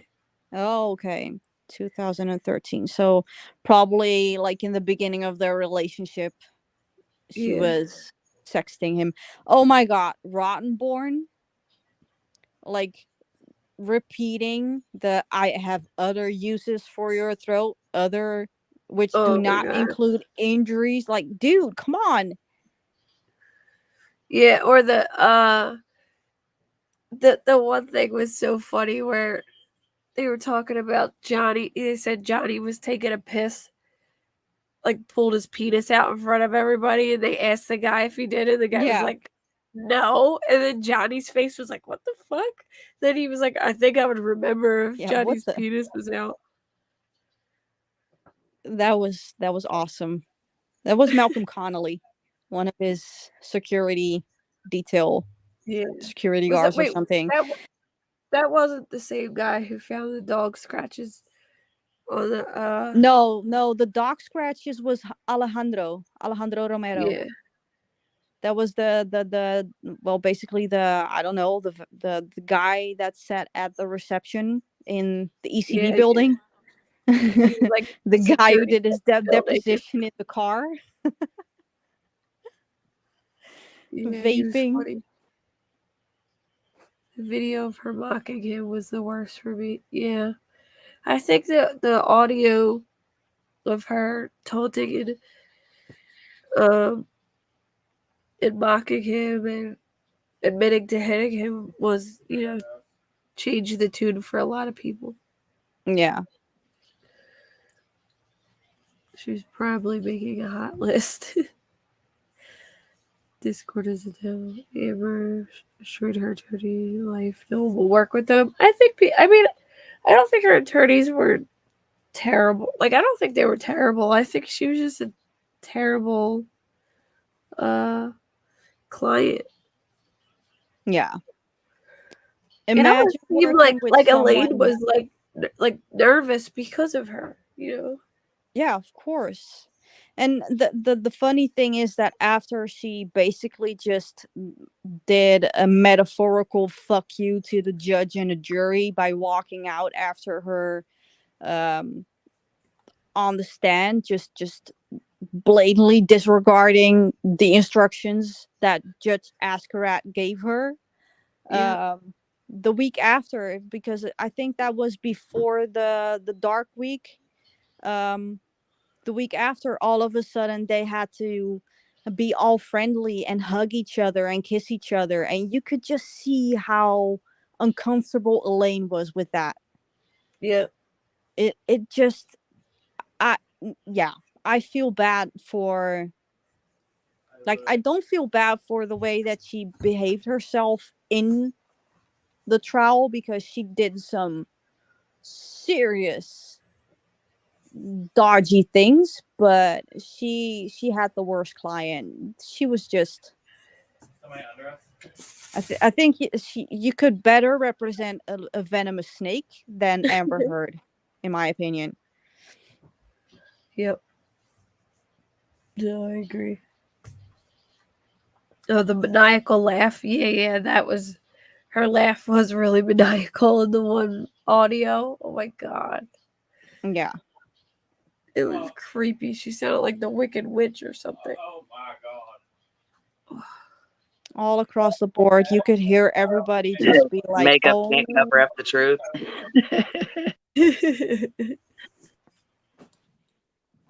I don't know. I mean, you know what though? Honestly, my nerves would be fucking shot trying to go up there and lie like that. Mm-hmm. I mean, but you know what though? What's really messed up is, check this out. She's already told the story in the UK and she knew that was going to be brought back up. I think she knew all that. So she kind of had to stick with her lies that she had already told. Because if she went in there and lied, then she knew she was going to go, they can get, probably get her in the UK for contempt of court or something like that for lying in court, or go back on it. Sure, they can do something. They can still get her for lying because she lied about the donation. That was basically as a pledge or whatever. Yeah. The judges, I can't say it, decision. Well, I don't know why I couldn't say it. Was based on him thinking that she, he was, one of his quotes in his thing was, "Oh, this couldn't have been some hoax for money because she donated her whole divorce settlement to charity." But she didn't. But his decision was made based on him thinking that she did pay it all off to charity because that's what she said. Yep. So there are a lot of rumors going around that they are opening investigation in the UK too. Like Australia is already doing it. And if it's true that Adam Waldman did give them the information in Los Angeles, then she's just going to be fucked. She's going to be fucked. Like 3 countries.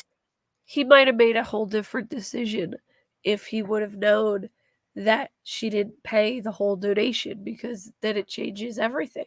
You know what I mean? Because that was one of the things. Like, she was called a gold digger.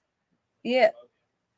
That was one of the main points. Yeah. And it could have changed the whole outcome of the trial. So yeah, perjury is a huge deal. Even though they say, though, a lot of people, they just admit to it that nothing really comes of it, but it still is a big deal, especially in like, multi-million-dollar cases. Well, didn't Jussie Smollett also like perjure himself, and that's why he went to jail? I'm a bit hazy on his. I know that he So created the hoax, but yeah, like I don't know. Well, I'm pretty sure even in court he still stood by that. Like, correct me if I'm wrong, but I swore when he went to court, he still stuck by that he was attacked or whatever. But basically, that he did a false police report saying that he was attacked when really he orchestrated it all himself. But he still made it seem like in court that he was attacked or whatever. So I don't know. I don't know. I guess he went to jail for filing a false police report, whatever. And I think because it had to do with he made it out to be like a hate crime. yeah. So it was like an even bigger deal that he made it out to be a hate crime, and that's why they arrested him. NorCal girl. Hashtag the decision. Because you couldn't get it out. I got it backwards. I couldn't say it. Oh, that's I don't know. funny. I just felt like she had already told her story. She had already told, and it was almost like her. It was almost like her sister was like, "Oh shit." I don't think she realized how bad it was until she was sitting there, because it was like you could just see her face just drain. Like, oh shit. But I'll tell you, one of the funniest things was his security guard sitting there cracking up laughing. He laughed so hard he had to get up and leave the courtroom. What was he laughing at? Like, what part exactly was it that he was laughing at? I believe it I was. can only imagine he's a security guard, so he's seen it and heard it all. You know what I mean? Yeah. So No, but it was during a side bench when Elaine was basically just hammering on and constantly, what if any, all the kind of stuff, and the objections were flying around, and it was during one of those. I'm not sure which witness it was, but that's when he cracked up. Like, this is a shit show. He was laughing so hard he had to walk out. How funny was that when Camille used the "what if any"? What if when she was objected to her question, so she changed it to "what if any." I thought it was funny that actually the judge was like, when Elaine continued to use the "what if any" after being reprimanded almost by the judge, that she continued to do it, and she was like, "It's not a cure-all. It's not going to get you out of the hearsay or whatever the objection is. So try it differently." She was coaching her from the bench. She was coaching her how to ask the question, ask it correctly.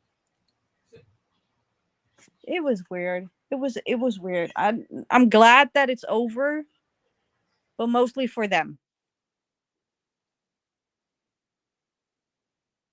It was during Elaine's rebuttal of Amber. Oh yeah, okay, that could be. Yeah, Camille kept on Jesus, I can't even talk right now. She kept on objecting, which was actually a good one.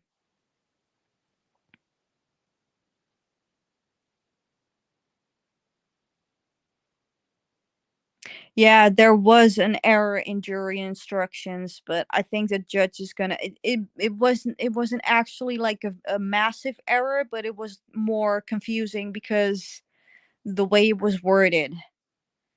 So probably the jurors are gonna ask for clarification on that on Tuesday, I think. you think they'll be done Tuesday? I hope they'll be done Tuesday, but as far as they know right now, juror number 5 is basically, he could be pro Amber. Is that based on the people watching the jury? Yeah. I believe that Runkle was the one. Runkle and Yeah, I was watching Runkle too. yeah, but all And across the Law board there were Number, or yeah. the other guy. There's another Well, guy the too. DIY guy Larry, Yeah. all of them were basically like number 5 is hard to read, but he's leaning more towards. He was very interested in Rottenborn's closing statement about freedom of speech and First Amendment and all that kind of stuff. Yeah. So he could be swaying that way. The rest of them were basically just already checked out. They were like, fuck it, we want to go home, it's just done, we've heard it all. I think they didn't really like the fact that the counterclaim was proven by Elaine in the closing statements, that it was basically just they did it just because to maybe get Johnny to settle outside of court. So that added on to the time that they had to spend in court. That's not gonna work in their favor. That's what they were saying. Like I wasn't there, I don't know, but that's what I got from them. So Cap, check your DMs. Okay, I was gonna say I just wanted to make. Okay, you up here, honey? Are you up here? Just want to be safe, right? Making sure it's not clone Kathy. do we have a clone? Well, yeah, and that's Cappy? why I keep the screen up, because I don't want to deal with no bullshit. I'm just not with it. Yeah, I've been shaking my dick for like 5 minutes and nobody's seeing it. So Don't worry. Yeah. I'll tell my husband to chill, y'all. It's all right. Don't worry. Oh, it was your husband. Yeah, You that's got a right. blind date. Forgot, it's Kate's husband. That's right. I forgot. Yeah. You know what though? I can't believe he shows his face, and I mean, I know. it's like, so it's like sick. You know what I mean? Like he gets off on the shit. Gross. So I was thinking when he came up on yours and he showed his face, I was thinking like, wow, he's green. Like he doesn't. Well, look there's like a difference between people like porn bombing, joking around, and then there's a difference between the guy that comes up and like actually shows his face, like plays with himself, and you know what I mean, does all that gross ass shit. So I think it's like a different. There's a difference between joking around and doing it like perverted, like being nasty as hell about it. Yeah, but that same dude did something to Brittany that was just inexcusable. That was just sick. And I was on panel that night Now that I it need happened. to know, what did he do? Well, he basically doxed her and he said some very nasty, deplorable things to her. So really? Yeah. Yeah, He I was think basically threatening her didn't life. that channel shut down or something, or that guy did, or somebody did. I don't know. I wasn't pay attention to all. You know what I mean? I know she came up on the panel and was talking about how she had lost a lot. I think she had a backup channel then, so she ended up getting it back. I mean, YouTube I think reviewed it and stuff, so she definitely got it back. But it just still sucks. I mean. It does suck. And like Yeah, that guy's like total creepy too. Like he does all kinds of weird shit. Yeah, and like when he came up as you and like showed his living room, and he was like walking back and forth naked. Like, what are you doing? And he just all he had on was a face mask. Like, what the fuck is wrong with people? You know what I mean? Like that just goes to show you any weird ass creep can be on not here. even, like, He don't even have like a nice body or nothing. Like he's like fucking white as shit and like. I'm glad I missed that. Honestly, I'm glad I missed that. And he was uncircumcised too. Yeah, that's what I told Natasha. I went to her chat. I was like, "Sorry, my husband's circumcised. It's not the same dude." Us people from the States are kind of used to the foreskin being gone, but I'll never forget it. I was like, it was getting late, so instead of like modding, I just put my tablet down and was listening because I was tired. And all the lights were off in my room. It was pitch black. Like just laid here on my phone, and I hear like, Kate, We can Kate? see inside your living room. And I'm like, oh, fuck. So I like roll over thinking like I hit some button and I'm in StreamYard, you know what I mean? And I'm like, you know, panicking, like looking at my phone, and I'm like, what the Oh fuck my are they looking God. at? And then That I was see and I'm crazy. like, that is not me. So I'm like typing in chat, like, yo, this ain't me. What are you talking about? Oh my God, that was wild. That was wild. I thought they could like see inside my room, so I You panicked. had a really well lit living room too. Like it was Yeah. super bright in there. Oh my God, Mom yelled in chat, like, Kate, we can see inside your living room. I remember that. That was so funny. yeah, the like. Well, and then you know what? I'll never forget when the screenshots of his face, like the very first day we we started this channel, he come up here and we got a screenshot of his face. He like had the camera right in his face. It was like a perfect picture of his face. And next thing I know, we had already made like comparison screenshots and all this. And next thing I know, they're on NC's panel, and I'm like, what the fuck? I was like, how did she get those? What the hell?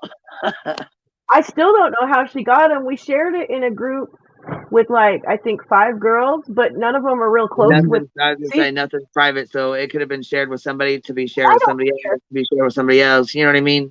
I totally don't care, but I was just like wondering how it got there. Like, you know, I made it like for people to look at it. It wasn't supposed to be private, but like it was just like, how did she get We it? just didn't know her or fuck with her back then, so I was like, how the hell did she get it?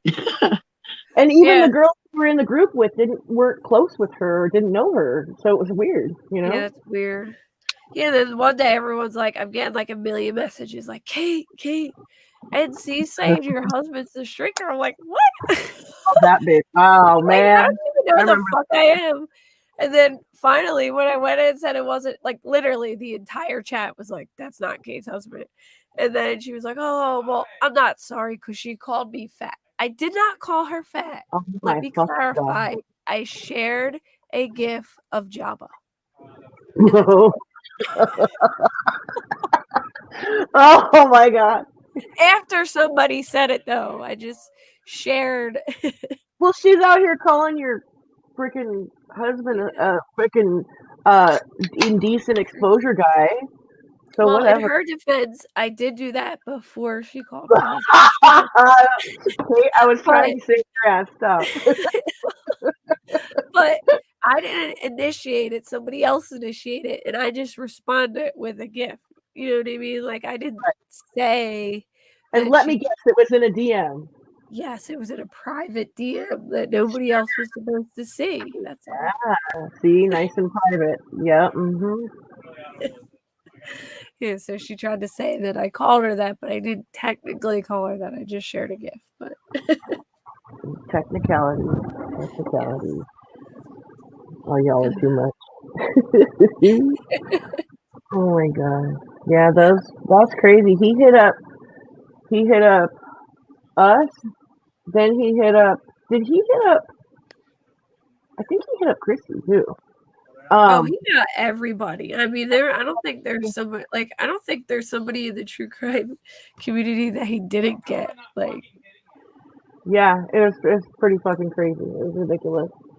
The fool was all over the place. Peens all over the place. There was another one too. He did it to somebody else too, where he was like laying in his bedroom. It was like, I think he was like under the blanket or something, and then when he came on, he like moved the blanket. Unless it was the one that he was supposed to be me, and he went from the living room to that room. But I remember there was like a bedroom one too. The one that was more recent, and I can't remember who was it. One of the channels that in the Natasha Cooper community. I don't know if it was Granny's watching or the Brittany lady. He might have went on one of their channels, and then I got screenshots of that one and compared it to the ones that we had, and he looked a little different. I wasn't sure if it was him, but I think it was him. I do. We have a copycat now. They all like looked a lot alike. If it wasn't him, like yeah, maybe he lost. He definitely got around for sure. He did. He really, really did.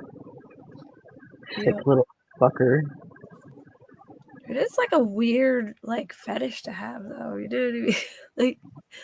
like to like enjoy going after people and on like showing his shit on YouTube. That's so weird. Like it's a weird fetish to have. But can't somebody like if somebody lives in Australia and they know who he is, can't they report him? Is he Australian? Yeah, you don't remember he was on NC's panel and had a whole ass conversation with her. Oh, he did, didn't he? Yeah, so after she tried to accuse my husband, he ended up coming up on her panel, I think the same night. I'm pretty sure you get him in trouble. Yeah, if you're in Australia, I'm pretty sure. Like, that's indecent exposure, pervy. Yeah, like I know people who live in Australia. If I got his name, I could probably. And also, listen, like, listen, guy, we're on to you, and I got friends in Australia, so you keep that's coming. right. We gonna get you. That's right. I mean, I wonder how that would go too. Like, I don't know. I wonder how deep it would get. Like, or like if they could look into if your channel's age restricted or set for kids, because there's a difference between age restricting and this is made for kids or not, thing. Yeah. Like, I wonder like how that would go down. I have no idea, but It's kind of messed up that people could do that. Like with my husband, he had somebody. So he was playing somebody in like Call of Duty or whatever he was playing while he Right. was streaming, and him and the guy, were talking shit to each other or whatever, and my husband killed him. And then the next round, he purposely said a bunch of like racist stuff out loud, and then went back and found him and reported his stream and got his channel shut down. oh my god, that's I think that's why they do this. Like, that's why they do the porn bombing. But I also think that I don't think that the guy that would flash us intended on taking down our channels. I think he just wanted to be a perv. But Yeah, some I think so too. some people are usually trying to get channels terminated. Like, they'll come in and spam the N-word, or they'll like what they did with your husband, get on a Punky panel. said, well, say a bunch yeah, of stuff. it's illegal. Look, Punky said, yeah, it's illegal, but lots of Australian men have no shame. Punky. That cracks me up. All right, girls, I'm getting tired. I'm about to head out. I wanted to tell you you're doing awesome with your channel, bitch. I do very appreciate you guys. Yeah, I appreciate you coming up and hanging out. I enjoy talking to you guys and chit chatting. I wish somebody for Amber Heard would have came up so we could have chatted. You know what I mean? But I had a good time tonight. I did. Oh, that would have been fun to debate one of them. Yeah. Well, yeah. love I mean, a good especially debate. somebody that can be calm about it. Like they're not. Yeah.